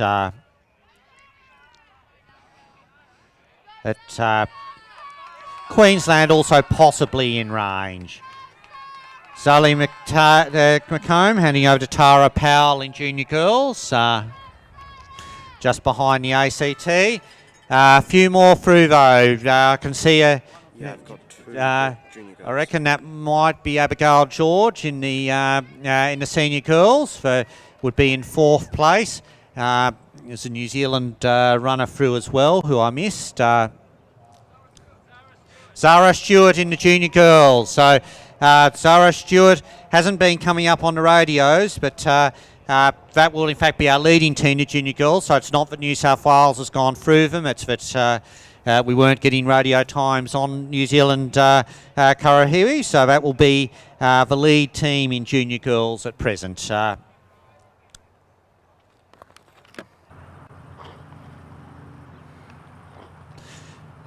Kyla Wayward has gone through the spectator for New Zealand Hurua in the senior girls as well.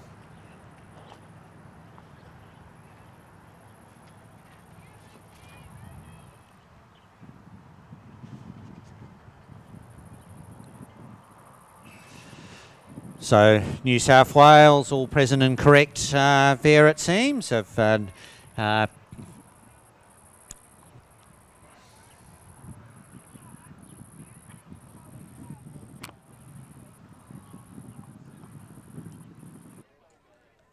Okay, here's some more tracking, and this is final leg of the senior boys. And the tails are 1 minute, so I think South Australia have gained significant ground here on the 2 leaders. I call that gap probably at just under 2 minutes, remembering that they went out with about a bit under 4 minute deficit. And you can see quite a big climb there from 9 to 10. I think this is definitely still a live race. Remy Afton running in for South Australia too, and the senior boys handing over, and also New Zealand to second leg, and New Zealand Hurua, Kyla Raywood. So a couple of, so that's 3rd and 4th place, but yeah, 3rd official team. We also have a composite team handing over in the junior boys. So in the senior girls, we have the 2 New Zealand teams through in the ACT.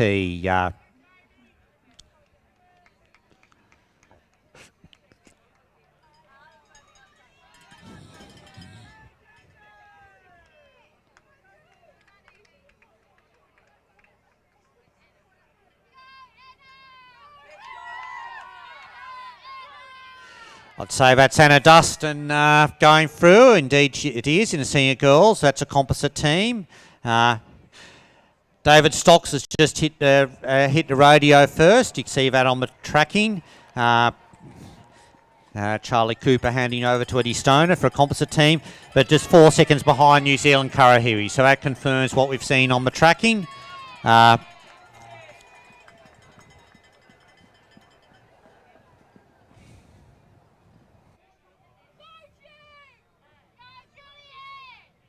Juliet Frater going through for, that will be a New Zealand junior girls team, but New Zealand Hurua have gone through in junior girls. Okay, now we're seeing what the state of play is in senior girls. Looks like Ella Cuthbert had a relatively short split there, so that's certainly not going to do her any harm. But Nair Shingler is through in second position in the junior girls, but first state. So New South Wales looking pretty good here as well. And Zephyr Fave going through also, and the junior boys. So this is looking like, I think that's second place here for New Zealand Karahiwi. Riley Kerr for Tasmania has gone through the radio there, but quite some distance behind South Australia. Sienna White going through spectator. I'd say that's probably a composite team. Yep, it is. Second leg junior girls. Dante Afnan has closed the gap to 1:34 at the radio. So it's so he's on track to win to catch David Stocks for way this is going at the moment. New Zealand Hurua with Will Titswell also through, and he's running together with Dante Afnan. So New Zealand composite team has gone through, changed over in senior girls in third place. Because and it's third place because New Zealand Hurua have been disqualified there. So it's pretty unfortunate for them. But now we have a winning team here. New Zealand Karahiwi in the junior girls. The team here of Hannah Magnell, Rachel Dustin and Zara Stewart. And they've come through for a win here, comfortably ahead of New South Wales. Abigail George about to hand over to Lucy Burley. They're currently in fourth place, but they're second state, and they're a long way ahead of the next state. So it's so if Lucy's certainly the least experienced of that team, but she's going to go out with a pretty big buffer. And if South Australia can hold on to second state place here, that puts them in pretty good stead, especially as it's looking like their senior boys have an excellent chance of winning.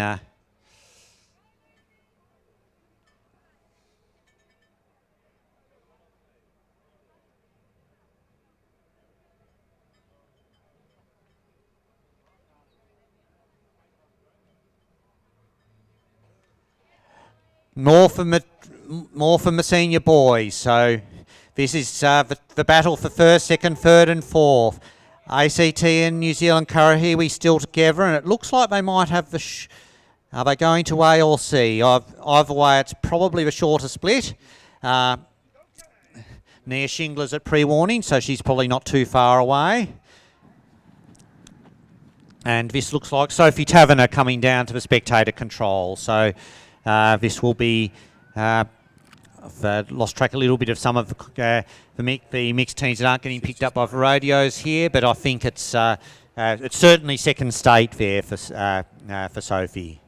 This is a composite team coming through in the senior girls, and a Dustin handing over to someone who is definitely not Serena Doyle. But we've got here our junior girls team. This is New Zealand Hurua, Emily Hayes, Sophie Toes and Juliette Freitas. So they'll come in second in the junior girls.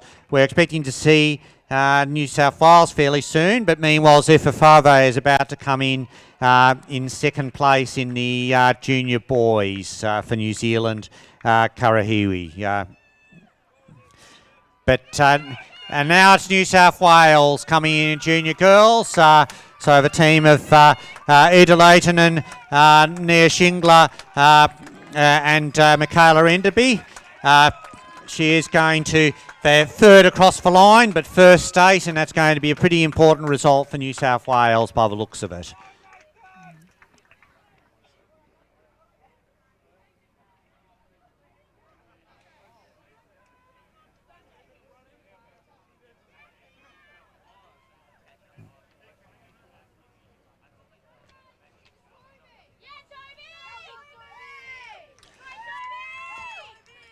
Meanwhile, for Western Australia, Kate Braid hands over to Sally Dale, and Toby Casalato through the spectator control here in the junior boys, and it'll be the second state position, I think.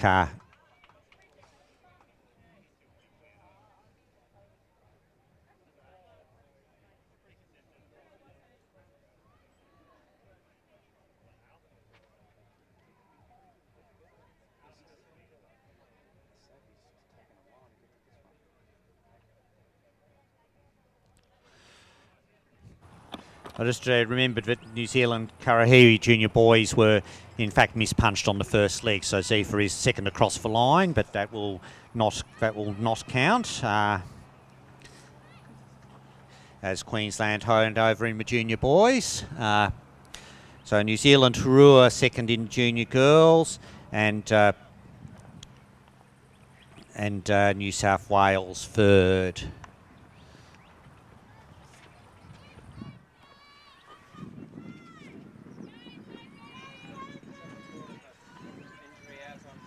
Okay. Need to go and pick up a girl who sprained her ankle. Okay. So a couple more through now. This is Sophie Taverner last leg here for the Victorian junior girls, and Shinta Hopper for the New South Wales senior girls. Now I think that might put New South Wales in third place of the states. I'm trying to find the organisers. It's not one of ours. It's just one of our runners found her. Yeah. Do we know what state it is? No. Okay, so how are we going with the tracking? Looks like New Zealand Karahiwi are holding ground here. That's a 3-minute tail, and so the gap's more than 3 minutes. So Kai Jurgensen's actually pulled out a little bit of ground here.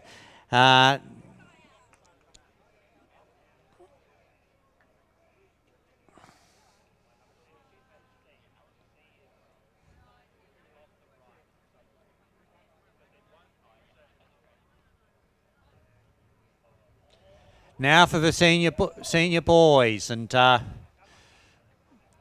so it looks like there's a route choice split here between South Australia and New Zealand Rua. I think probably South Australia have taken the better option here, but the gap is holding. I think that's maybe 120. As we've got a finishing team here now, it's New Zealand Rua in the junior boys coming in, and that will be second place for them.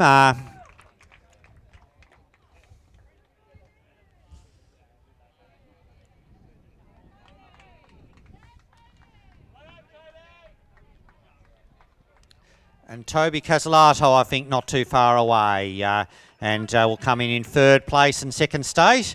Team there of Oscar Johnson, Tom Ihart and Toby Casalato, and South Australia get on the board.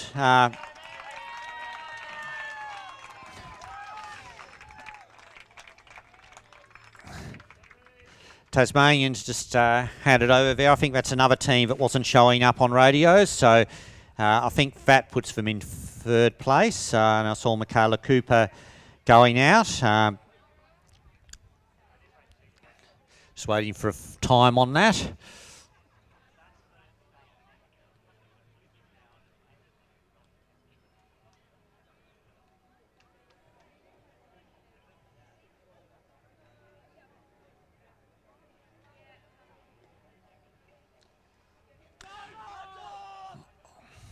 And Tom Harding is through the spectator here. He's opened up a little bit of a lead on the ACT, I think.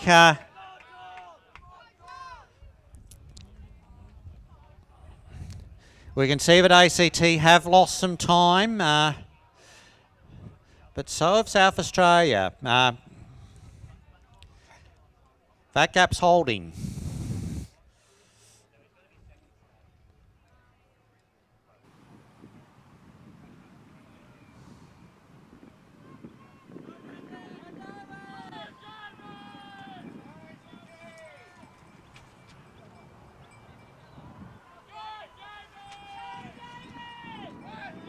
David Stocks now at the spectator control. Second place and first state. Now how long is Dante Afton going to be behind that? I can't see Dante.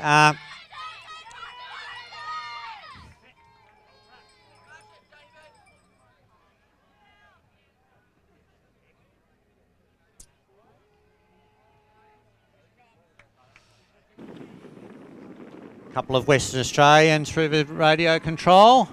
And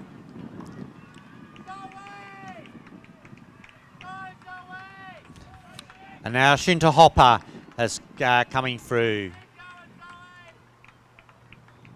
So Zoe Carter in the junior girls. That's a final leg runner for them as Shinta Hopper hands over to Neve Kassar in the senior girls. That will put them as fourth state, I think. Ella Cuthbert's come over the radio in senior girls. Kaya Jurgensen hasn't, but we saw on the tracking that Kaya was well clear of Ella. So that's probably once again a tracking issue. Callum White through the spectator control for Victoria. So Victoria in a pretty solid position, but now it's the Victorian junior girls coming in. Second state, fourth outright. Sophie Taverner coming in with Miller Key and Sophie Arthur. So a good run for them. And just behind that, we have a composite team. It's a second leg runner. So I'm not quite sure why they were doing the team finish there, although I don't think that team had anyone to hand over to. And Dante Afnan has just gone through the spectator and is doing something interesting. I haven't seen anybody go that low. He goes through the spectator control, and the gap, I think, is about 1.5 minutes to Will Tidswell also through. So Tom Harding has won, but I think the ACT, unless they strike trouble on the last loop, are looking pretty good for second place. As New Zealand come through, David Stocks is through pre-warning, so he will come soon. Got a composite team coming through here. Bailey Fisher handing over to William Davey. We're expecting to see David Stocks through fairly soon in second place and lead state team.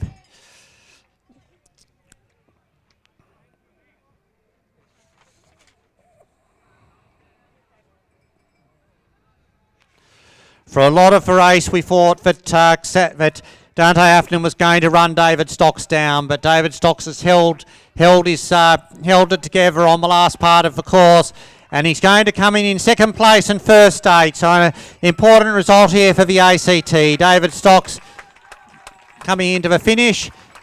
His team with Tristan Miller and Toby Lang, and David Stocks coming in to take the points for the ACT in the senior boys.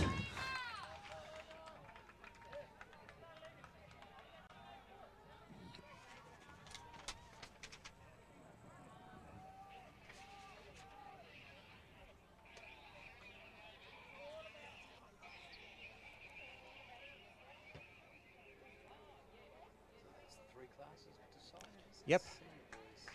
Yep. Yep.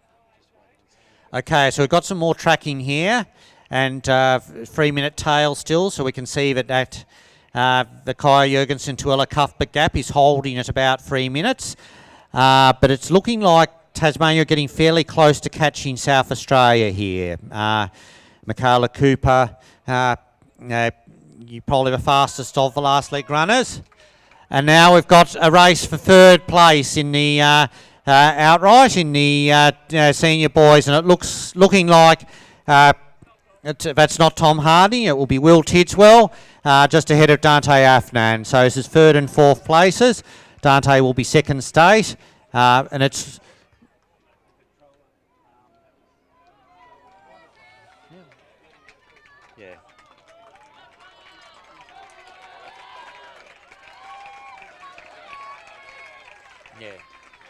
So New Zealand, Harua, and then South Australia. We've also got a fast finishing Tasmanian junior boy here. This will be Riley Kerr, and that will be fourth place in the junior boys for Tasmania and third state.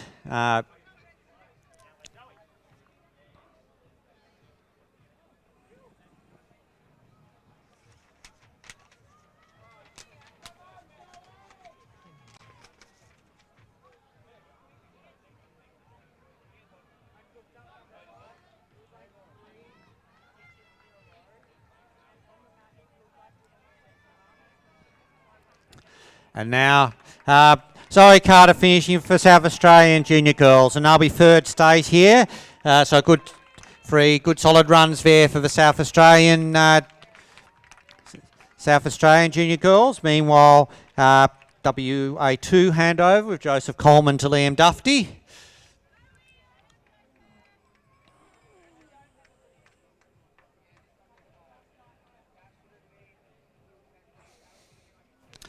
Okay.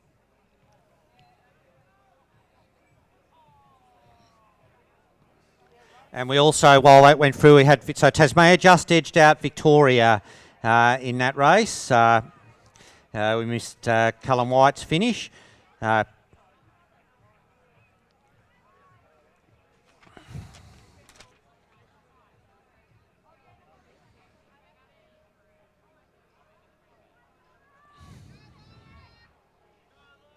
Laura De Jong now going through. That's still a second leg there for Queensland and the senior girls. We don't have any runners through the spectator control yet on the last leg of senior girls, but we know from the radio that Kaya Jurgensen has a fairly substantial lead. Meanwhile, in battle for fifth place in senior boys, it looks like Mason Arthur has opened up a bit of a gap on Tom Portanar.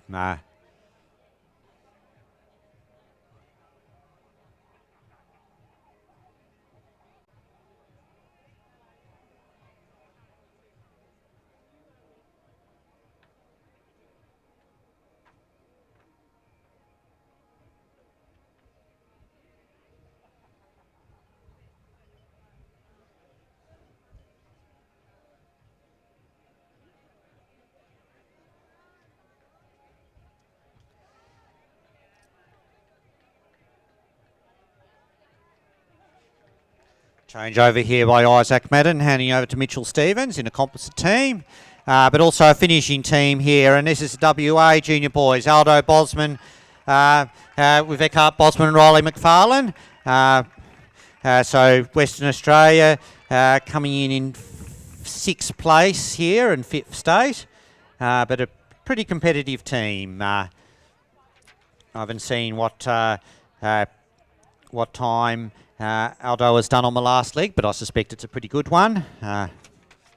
He's had two very good individual runs.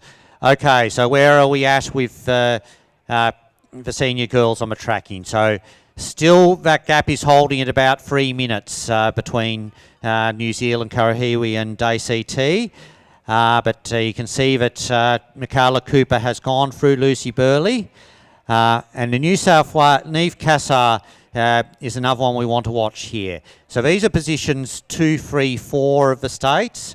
And with New South Wales having already got 14 points from their two junior teams, I think even a fourth place from their senior girls is going to make it pretty hard for New South Wales to be beaten, even though their senior boys seem to be a fair way off the pace.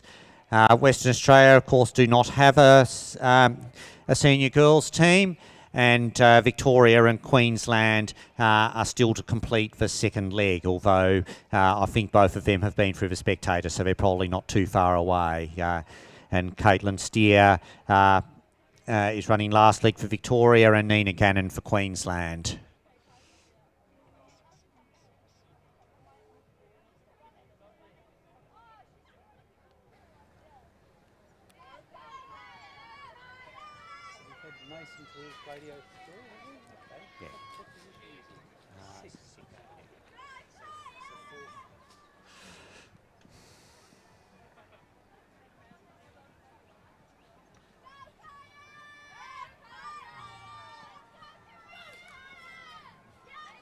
And I think Kai Jurgensen's about to hit the spectator control.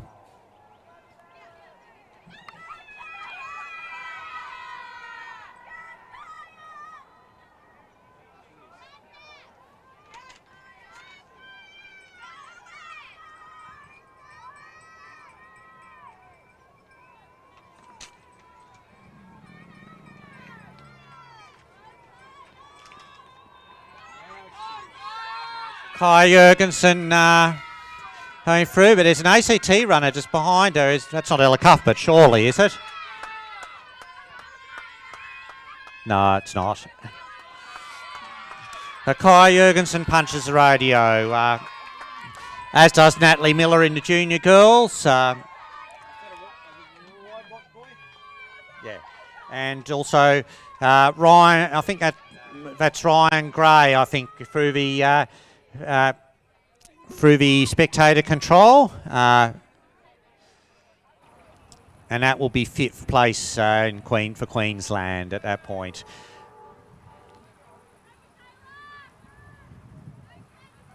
And Michaela Gray in the junior girls. So tight battle here between the ACT and Queensland. Again, this is one which could be pretty important in the context of the overall competition. They're competing for 4 points here as Queensland senior girls hand over. And I think Victoria senior girls are about to hand over as well. So Nina Gannon and Caitlin Steer are going to go out very close to each other. And this is for battle for positions 5 and 6, but not too far behind New South Wales in 4th.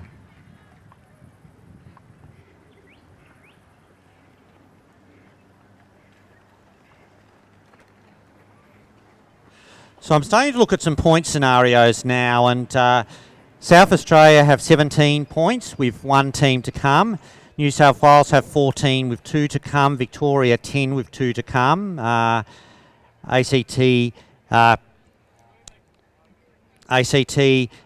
7 with 3 to come, but we're expecting one of those teams to be a winning team.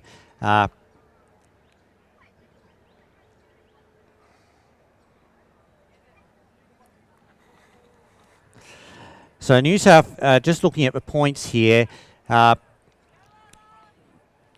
reckon New South Wales are perhaps looking at somewhere around about 20 points, which would mean to overtake them South Australia would need 26, which they can't get. The best they can hope for is 23, and I think 22 is probably more realistic.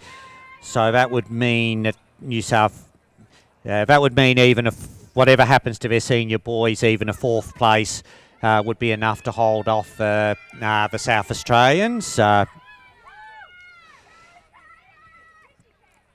And I think also the ACT don't have enough points left available to them in the 2 junior classes, and Queensland, another team that perhaps a bit off pace today, and also Victoria. So I'd say as long as New South Wales' senior girls avoid disaster, New South Wales are looking pretty good here. But South Australia potentially looking quite good for 2nd place. Kai Jurgensen about to finish here, and we still don't, I was just going to say we still don't have Ella Cuthbert, but we do now have Ella Cuthbert.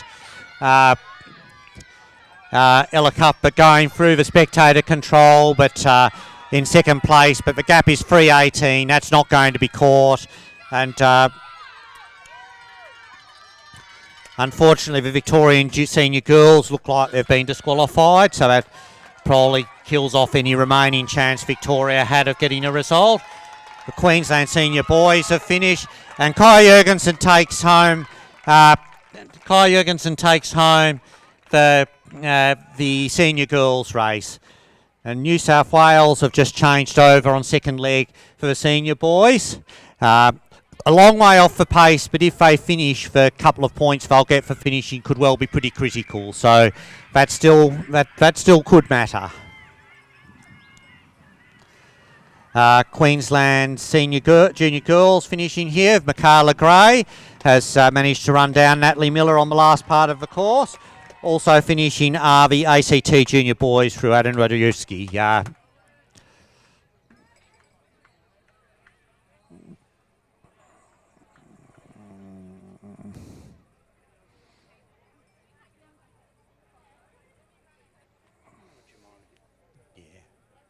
Could be a mispunch.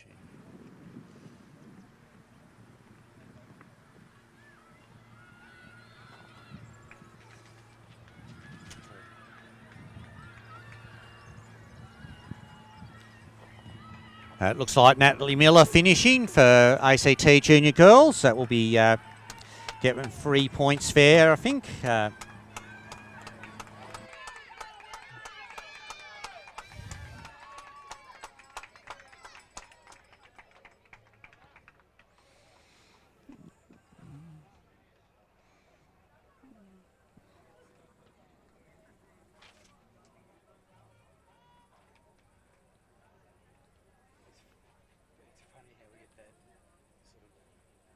photographer's view of where they are finishing on that course. Yeah.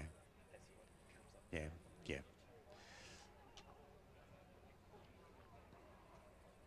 As compared to, in comparison to every other league.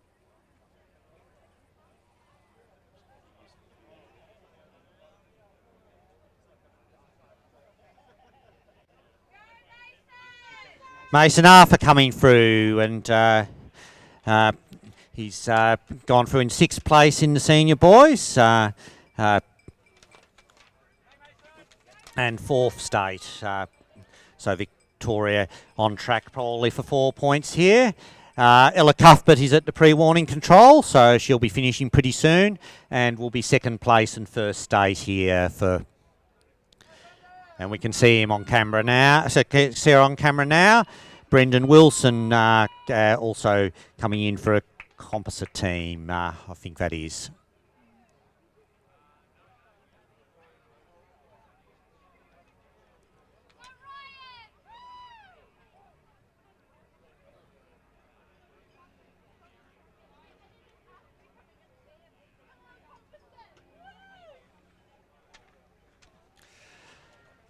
So we're about to see Ella Cuthbert in the finish. And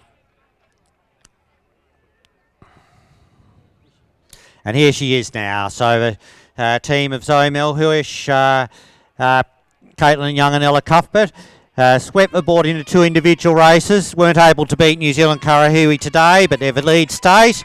2nd place for the ACT and 1st state, another 7 points for them. The ACT team very enthusiastically joining in there. And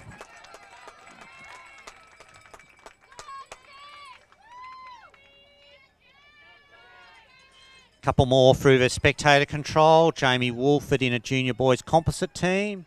And I think that's might be Jack Marshall for South Australia too in the senior boys.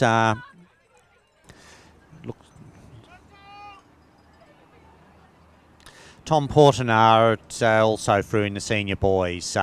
That's Tasmania. So 151 behind Mason Arthur. So I think that's probably going to be fairly safe for Mason, but we'll have to wait and see.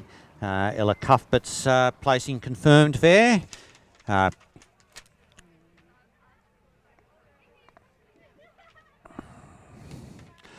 Okay, so I'm going to go back to state points here. ACT have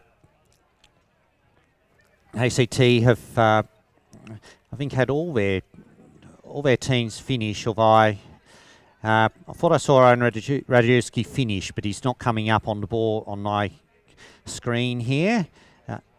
So Lucy Burley has gone through radio in senior girls, but we don't have Michaela Cooper, but that may possibly be a stick issue. Mason Arthur, though, is finishing now, and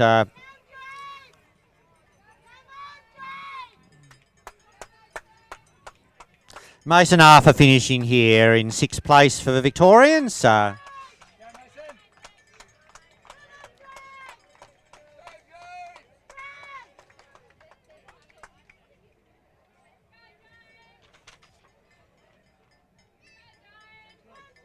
And James Love for a composite team through the spectator.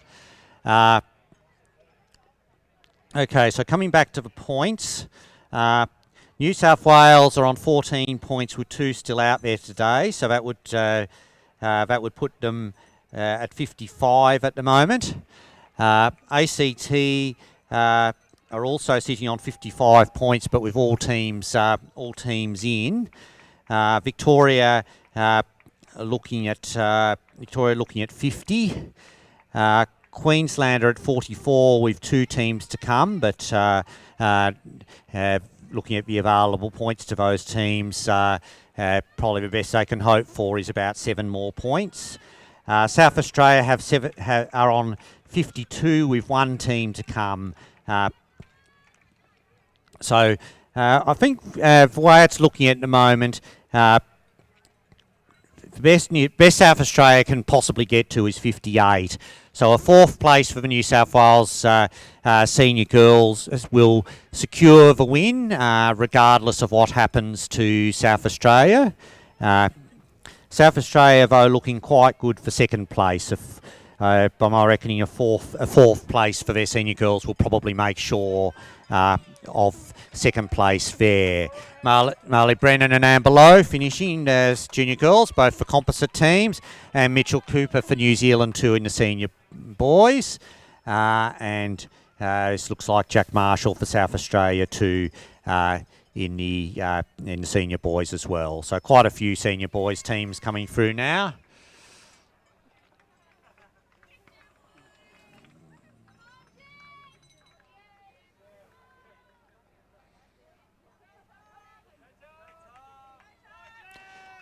Tom Portner bringing Tasmania through in 7th place.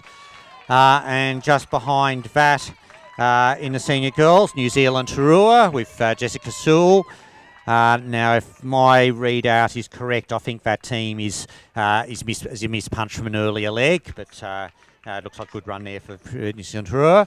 And a composite, Jamie Wolford finishing there for a composite team.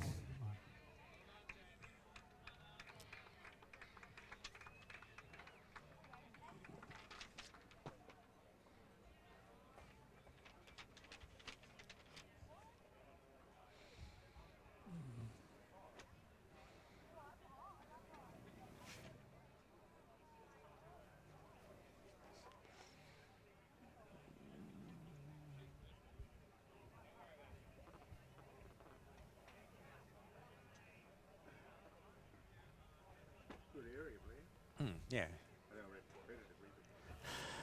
Okay, so Neve Cassar for New South Wales has just gone through the radio, and she is 3:38 behind South Australia at the moment. So we don't have a radio time on Tasmania, but we think from a track. Okay, now we have the tracking, so we can see here that Tasmania are well clear.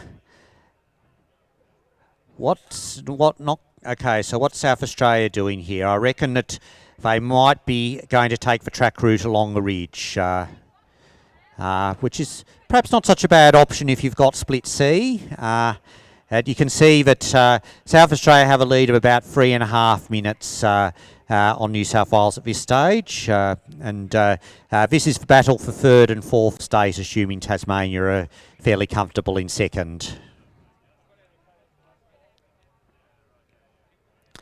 You can also see that Queensland are slightly, probably about 2 minutes ahead of Victoria. James Love coming in for a composite team here in junior boys.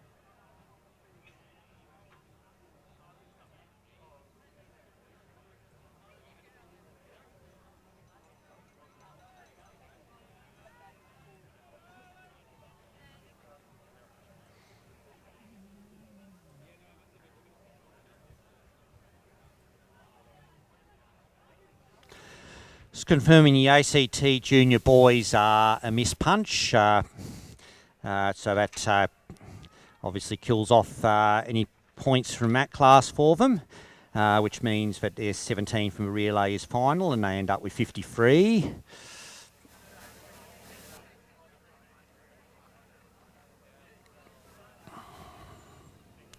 Queensland, the one remaining state team outstanding in that class.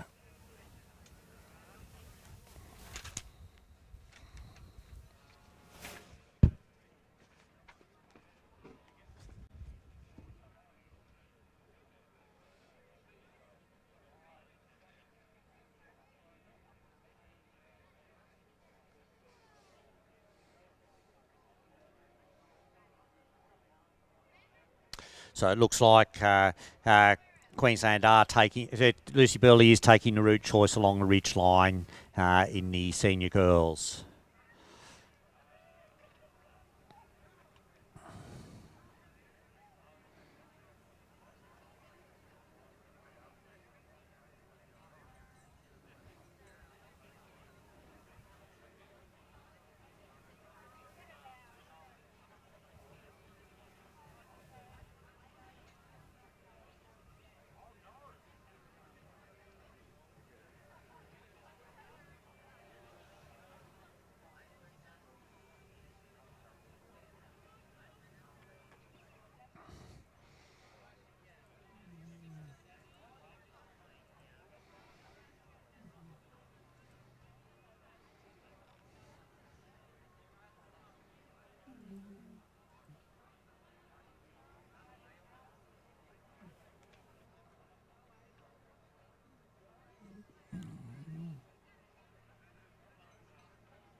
Michaela Cooper has just gone through the spectator control.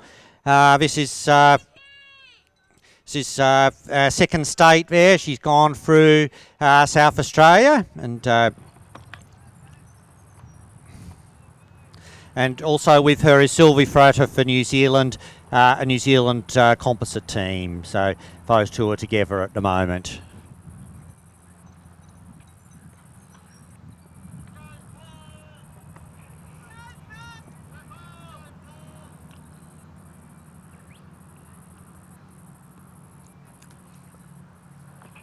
Paul Garbellini through the spectator in the junior boys. This is the Queensland junior boys team who are running for a couple of points here. So bringing you up to date on the points. We have New South Wales at 55 with, and that's with 2 teams to come. Their senior boys team are in a fairly tight race for Western Australia for 6th and 7th, and their senior girls, as we've been saying, are in 4th place at the moment. So at 55 with 2 teams to come. South Australia are in 52 with 1 team to come, and their team is currently in 3rd, so that will take them to 57. 58 is the highest they can possibly get. Victoria, ACT are 53 and have a complete score. Victoria have 50 and have a complete score as well, because their one remaining team out there, unfortunately, is a miss punch on an earlier leg. And Queensland 44 with 2 teams to come. Their junior boys should take them to 46, and that would mean that they would need a 4th place from their senior girls to equal Victoria in 4th place. So the situation here then is that a 4th place for the New South Wales senior girls will absolutely guarantee the win. In practice, I think if either of their 2 senior teams finish, that will be enough. South Australia to get 2nd place just need to get their senior girls across the line. ACT will be 3rd and Victoria will probably be 4th. So we're I think we can definitely say that the ACT have not defended their title. New South Wales are the probable winners, but we need to see the teams come in to be absolutely sure.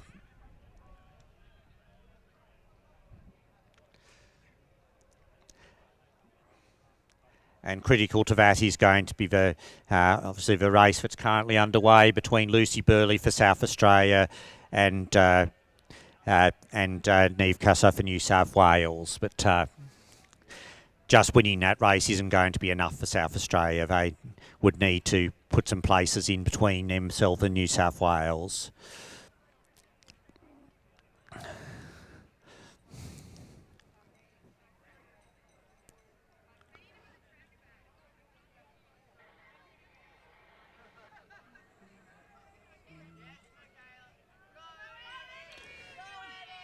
Eddie Stoner going through the spectator control in junior boys. That's for Tasmania too, but where the Tasmanians are eagerly awaiting Michaela Cooper, who will bring the Tasmanian senior girls through in second place of the states.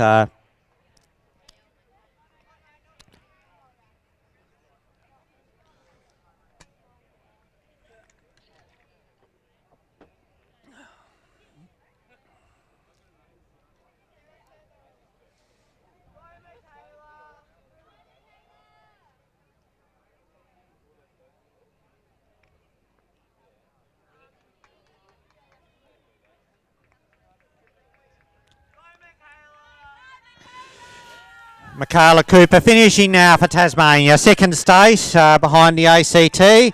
So a good final leg there for Michaela. She's run through South Australia, and that will be second state for and third outright for the Tasmanians.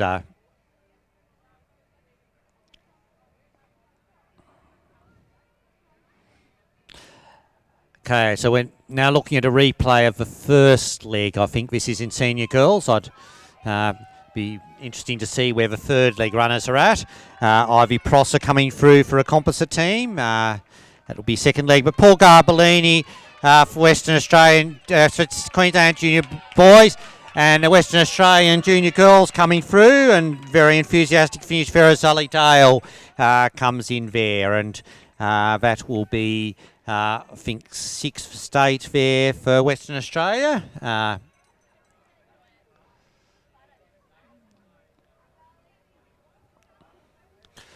Okay, so now the South Australian tracker looks to have dropped out, but looking at that, I think that South Australia and New South Wales are running together. They are. So Lucy Burley has lost some time on that control, it looks like, and it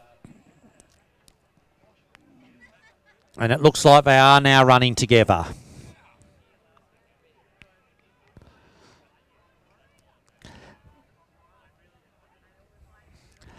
And with Tasmania having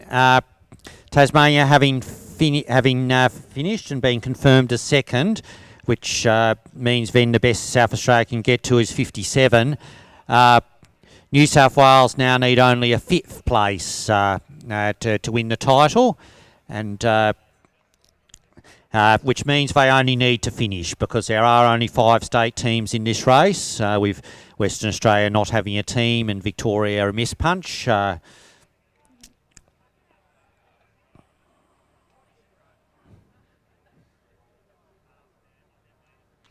We also had New Zealand, while Michaela was coming in, we also had New Zealand 2 coming in 4th place there.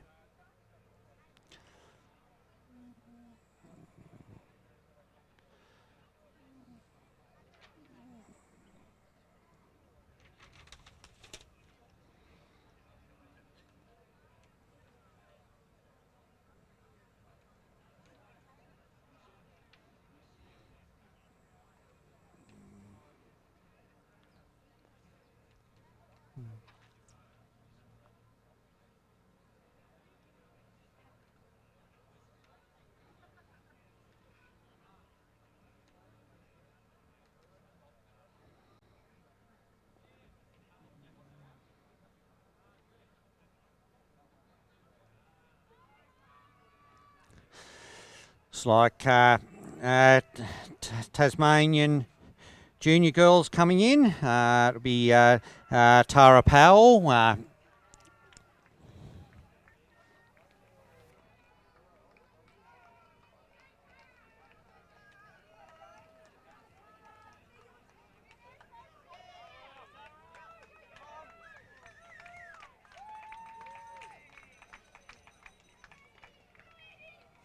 And Eddie Stoner coming through. That's a composite team in the Tasmania 2 in the junior boys.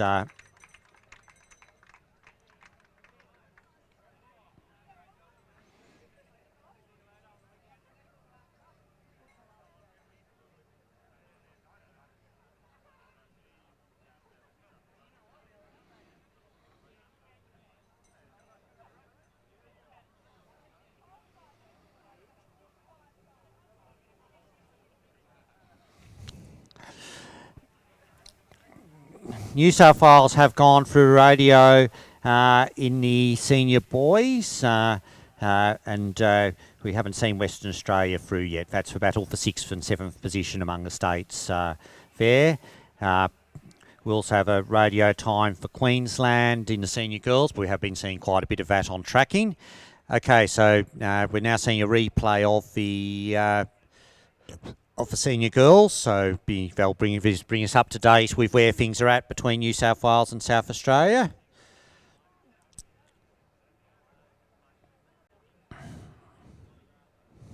So you can see here that Lucy Burley has chosen to use the mountain bike track to go round. New South Wales have gone straighter, and it looks like that probably was the better option, especially as it looks like South Australia had the split B. Okay, I was thinking that they might have had split C, in which case the ridge becomes more of an option, but doesn't look like it. So now, where are they now? Just wait and see where the tracking slows down. Looks like they're together at 10. Bit of a climb to 11, which will probably test their fitness a bit. And looks like that's where they are at the moment. So I'd say that Neve Casso has a narrow lead over Lucy Burley, and they have just one control to get, and then the spectator control. So we should see them pretty soon.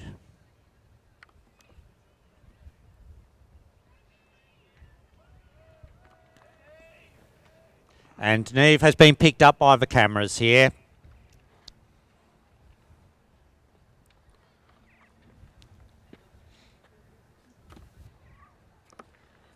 I don't even see her yet.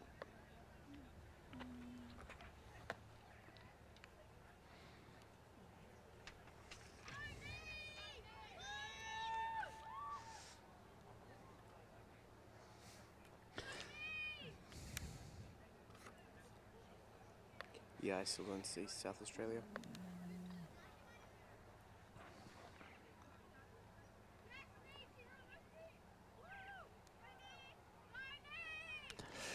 So New South Wales people seem to think Neve is pretty close, and she's in camera shot. She's not yet in eye shot, but I don't think she'll be too far away from that. No.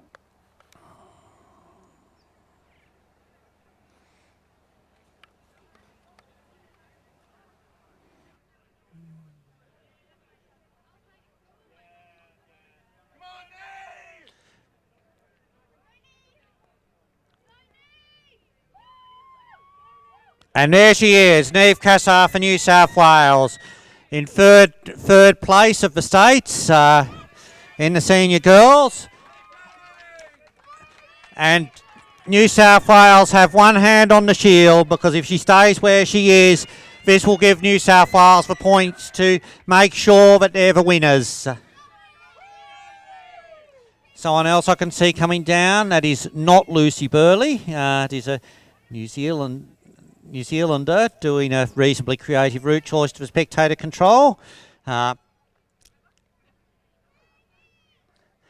Still no sign of Lucy Burley, but I don't think she's too far away judging by the tracking. Cameron Will and in a composite team through the radio here.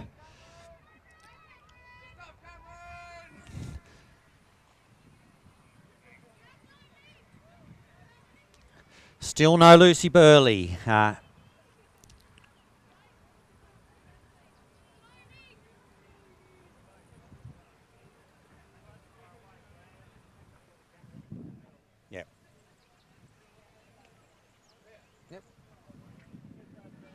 And Lucy Burley is, I can see, coming down towards the spectator control, coming on a slightly wider route.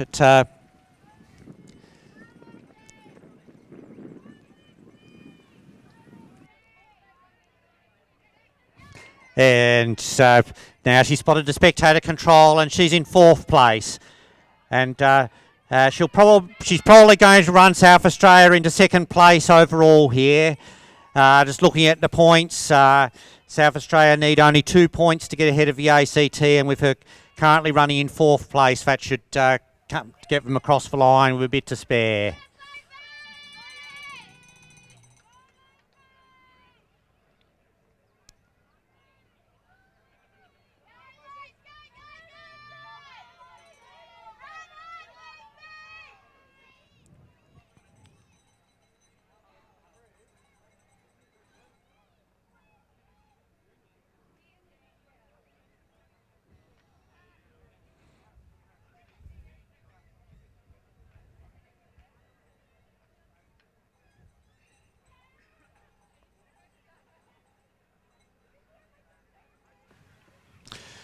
So New South Wales not too far away from finishing now.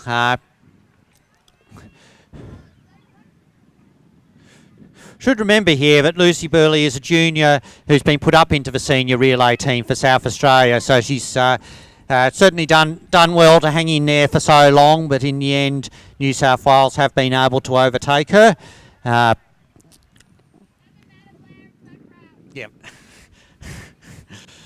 The coach is proud. I know she is. I just said that.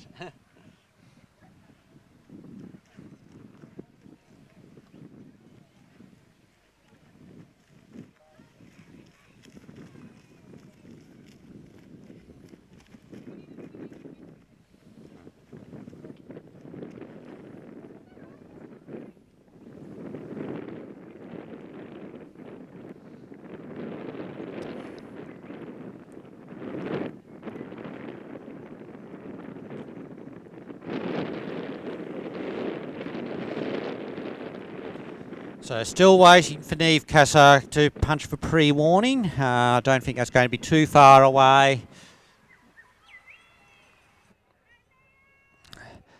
Okay, so here's for tracking. Ooh, it's Neve Casa's made a little bit of a mistake here. Now, has she got control? Yep, I think she has. The camera's picked her up now, and she has punched for pre-warning control.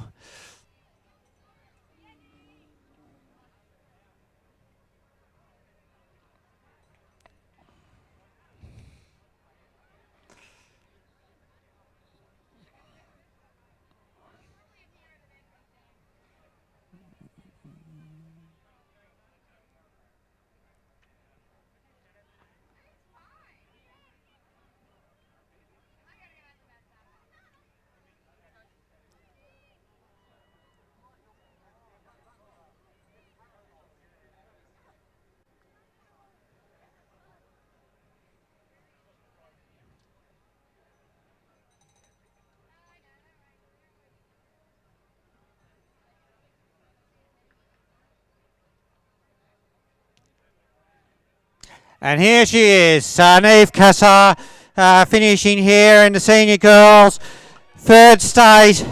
This will give them a 4-point lead over South Australia. Their senior boys may add a couple more to that, but as long as New South Wales have finished, New South Wales are the winners.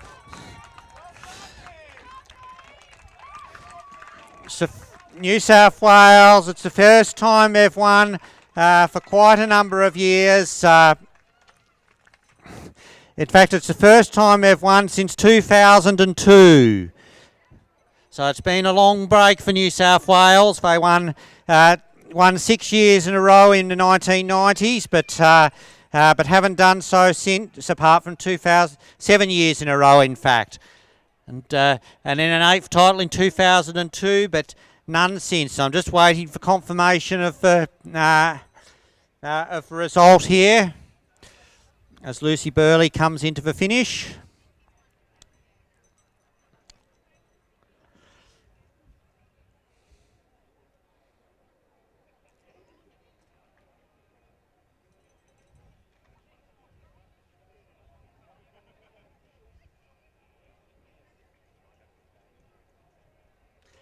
And it has gone green, so New South Wales are the winners for 2019.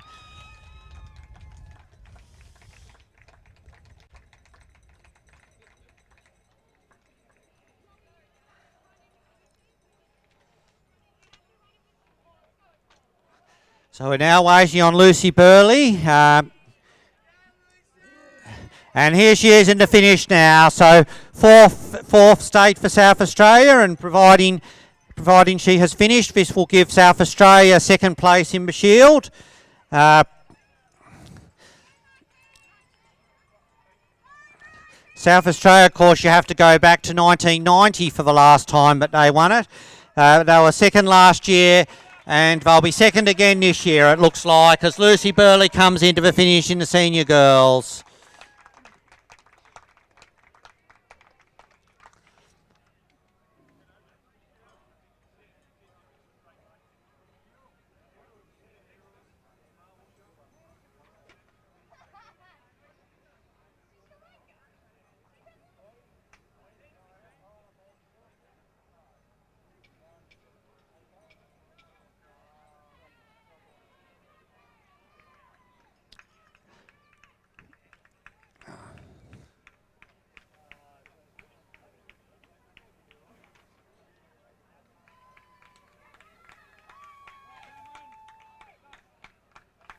Nope. Cameron Will finishing in a composite team there.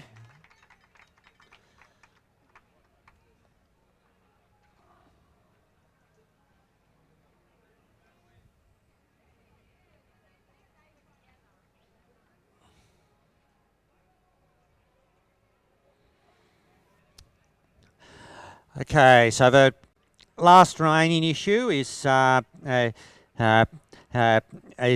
of the last New South Wales and Western Australian runners in the senior boys.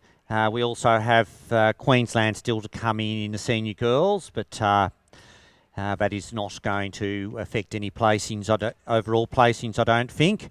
So the current score here is New South Wales 60 with one team to come. They're looking like they're most likely going to get another 2 points out of their senior boys, with their senior boys currently holding a 9-point lead over Western Australia, as Western Australia 2 team comes in the junior boys. So New South Wales will most likely finish on 62. South Australia are finished on 56. ACT on 53, Victoria on 50. Queensland are 46 with one team to come, but that's their senior girls team, which can come at best 5th, so the best they can get to is 49. So they'll be 5th overall. Tasmania 42 will be 6th overall, and Western Australia have 18 points with one team to come, so they'll most probably be 19. Looking at the Southern Cross Junior Challenge, New Zealand Karahiwi have won that pretty easily with 89 points. New Zealand Hurua have 72 points. New South Wales have 68 points with one team to come, but the best they can do here is 70. So it looks like New Zealand Hurua have secured second there, and New South Wales will be third. And Oscar Wolford coming through here for the New South Wales senior boys. So this will bring them home in 6 points, 6th place, and of the states, and put a little bit of icing on their cake. We also have Mitchell Stevens, who is running in a composite team in the junior boys. Meanwhile, William Davey in a senior boys composite team is finishing now, and that will be 10th team across the line.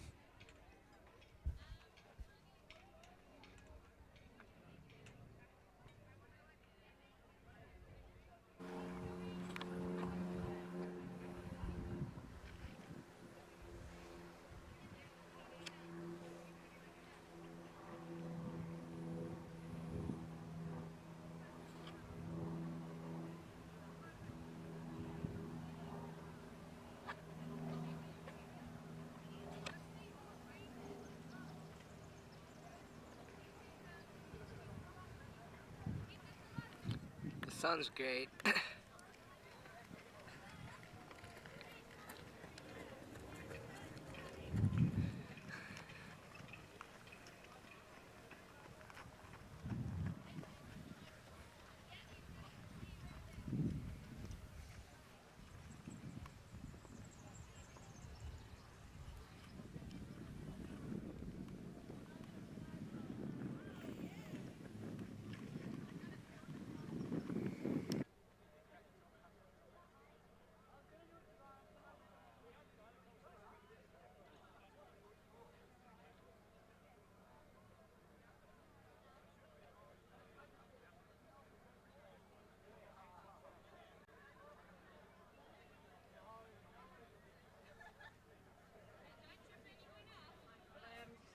Yeah. Yep. Sounds like an excellent idea.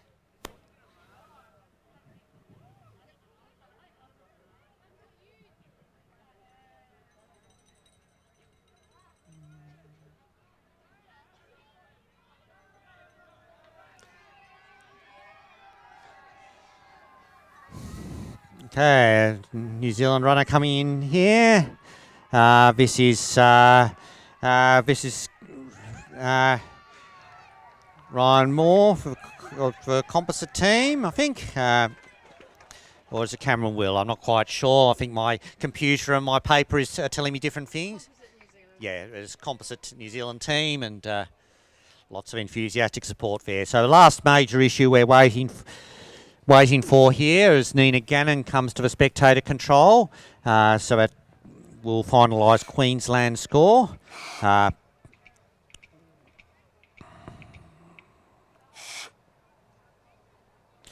we're also waiting on Oscar Wolford to bring the South Australian senior boys in.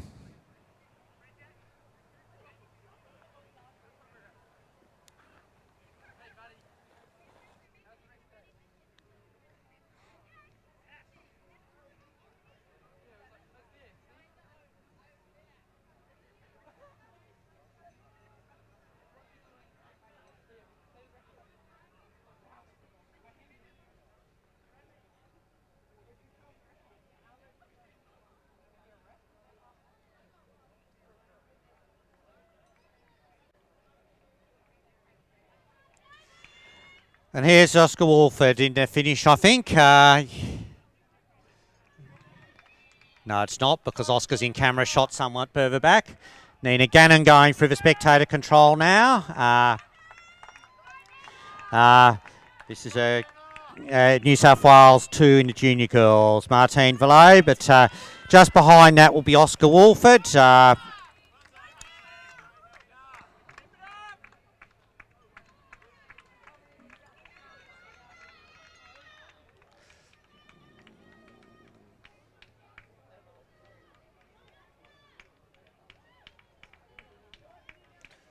And Oscar Wolford coming in now, so this is give New South Wales 6th state.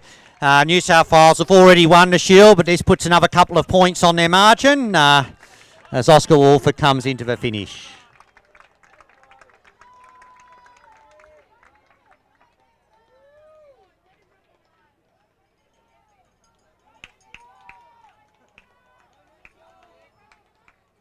And Mitchell Stevens for South Australia coming in now for a composite team. Their teams running in together and the rest of the South Australian teams joining them.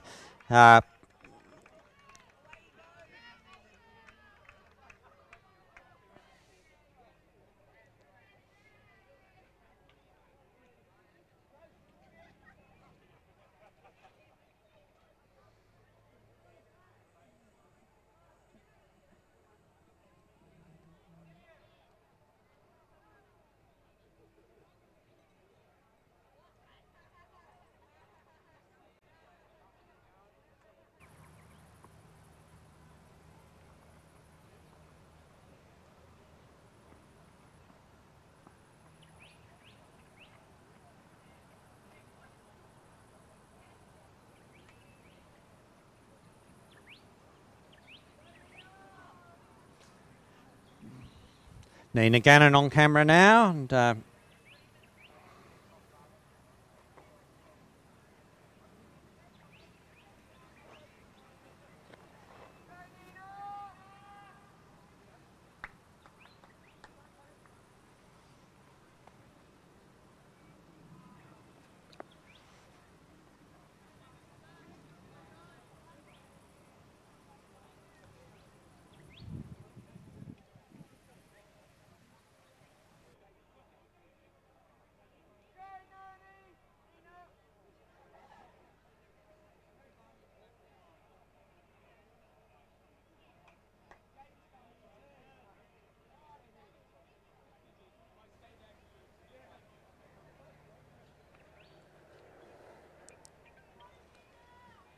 Hi, sir.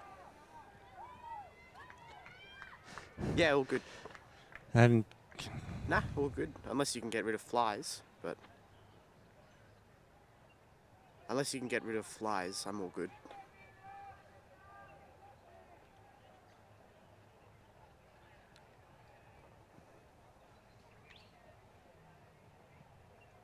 I'm guessing pretty soon. Yeah. All good. Bye.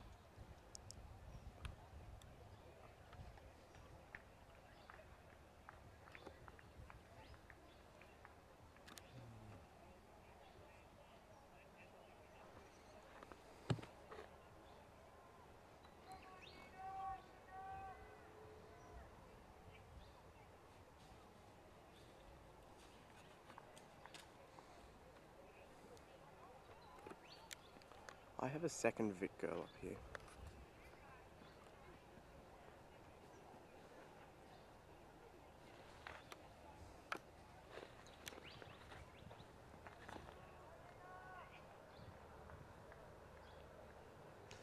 Just looking at the split times, Dante Afnan had the fastest leg time in the senior boys, which wasn't enough to obviously to bring South Australia home there.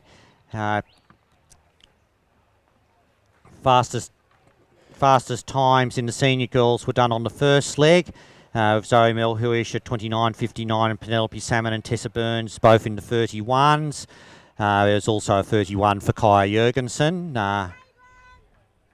Caitlin Steer going through the spectator control for Victoria, but Nina Gannon's probably not too far away, I don't think.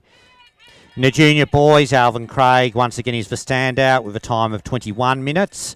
We had a couple of 24s on the first leg through Sam Wolford and Oscar Johnston, and nothing under 29 on the second leg.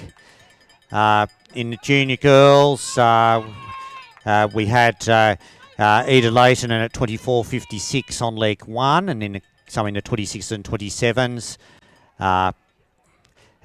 Nothing under 30 on leg 2. Or actually, no, I'll reassess that. Just give me. 27 was the best on leg 2 through Rachel Dustin, and on leg 3, Nia Shingler did 24, and then there were 25s for Zara Stewart and Juliet Fratter. So the two New Zealanders, two New South Wales runners, Nia Shingler, Eda Leighton, and the fast fares. Nina Gannon finishes 5th place for Queensland. That will complete Queensland's score at 49 points. And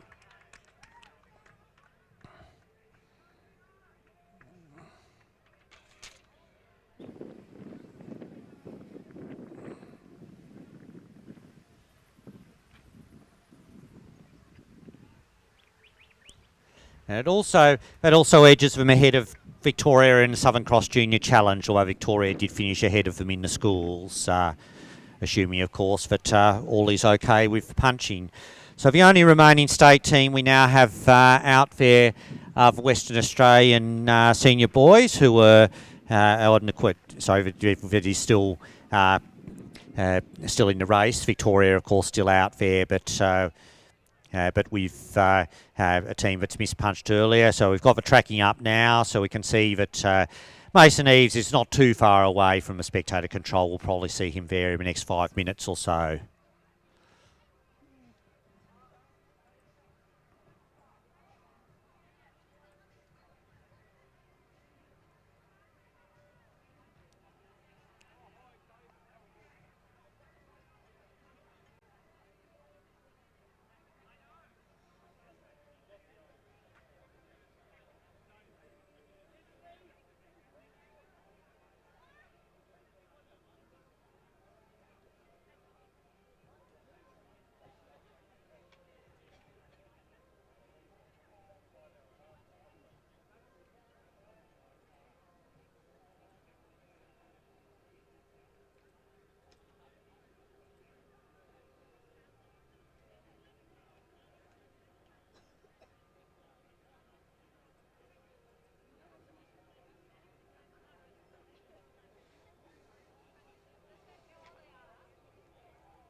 And Mason Eves now on camera, coming down towards the spectator control.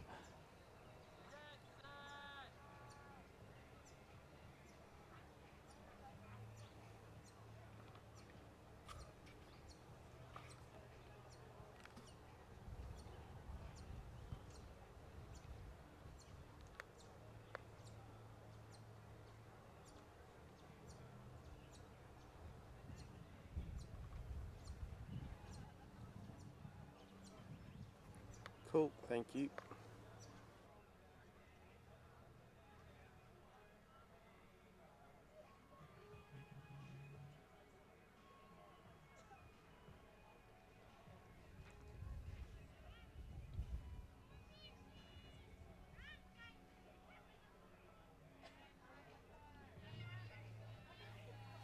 Mason Eves through the spectator control now, and this will complete Western Australia's score when he gets to the finish, which is probably going to happen in the next 5 minutes or so.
Caitlin Steer coming into the finish now, the Victorian senior girls.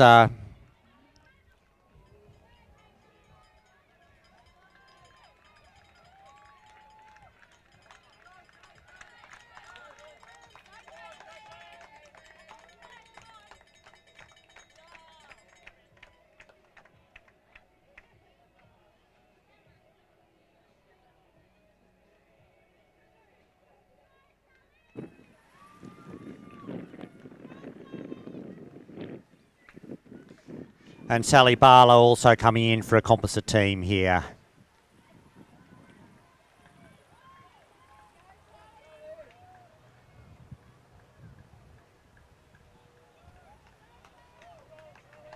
And Victoria doing the mass run in here. I'll call for West Australians in and then finish up. Yes, that's great. Yeah. And then we advertise the presentations at 12:30. Yeah. And supposedly the mayor is coming, but no one actually knows for sure. And frankly, I'd like to do the presentation sooner rather than later. So in about 15 minutes' time, yeah. Sort of, you know, we'll call it. Well, I guess if the mayor's going to turn up, he'll probably be here with 10 minutes. Yeah, so. we hope so. Yeah. We hope so. And we can't. If the mayor is coming, we can't really stand him up. No, we can't. It's a bit tricky, this one. So I think he was told to get here early. But I'll just say that. Maybe I'll just say that as soon as possible, as close as possible to 12:30. You Yeah. can make it as soon as you like, okay? But anyway, if you want... Sure? Well, we're just saying, I mean, it's the mayor, so we need to be... Well, you know, but he's told to come as soon as possible. Yeah, Stephen is... And Stephen's okay? Yeah. Good. I'm in the stuff the mayor camp, so you We've can... got the deputy mayor's coming to the dinner tonight, so we're doing the right thing by the council in that respect. I think, given the heat and the conditions, we're concerned with the kids' safety. If the mayor does turn up, we can do it again. Yes. You can sort of deputise in for some of the kids. Yeah, okay. Good afternoon, everybody. This is Valerie Barker speaking. We are planning to have the presentations for today's Australian Schools Orienteering Relay Championships in about 15 minutes' time. About 15 more minutes. It's very hot. We know that you are very tired and you need to get yourselves away to relax and enjoy yourselves. While I've got everyone's attention, this evening at 6:15, we will be holding the Australian Schools Orienteering Championships presentation dinner. That's being held at the Wagga Wagga RSL Club. All parents, friends and family are warmly invited to join us for the first part of the evening, the formal presentations, the announcement of the honour team, a number of other awards. Please arrive in time, 6 p.m. for a 6:15 prompt start. You may well be standing around the room. I'm trying to arrange that we have seating for you, but just be prepared for that. But you are very welcome to join us. I'll say it again, 6:15 this evening, the presentation dinner at the Wagga Wagga RSL Club. And in the meantime, today's relay presentations in about 15 minutes' time. Thank you.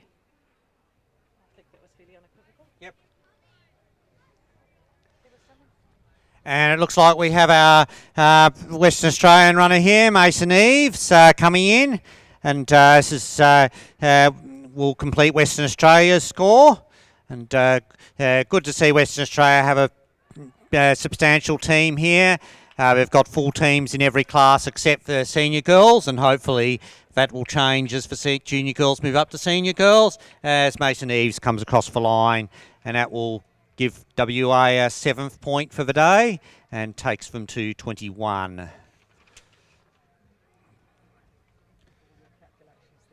Yep. And with that, I'll wind things up now for the live commentary. As Valerie just said, we've got presentations in 15 minutes or so.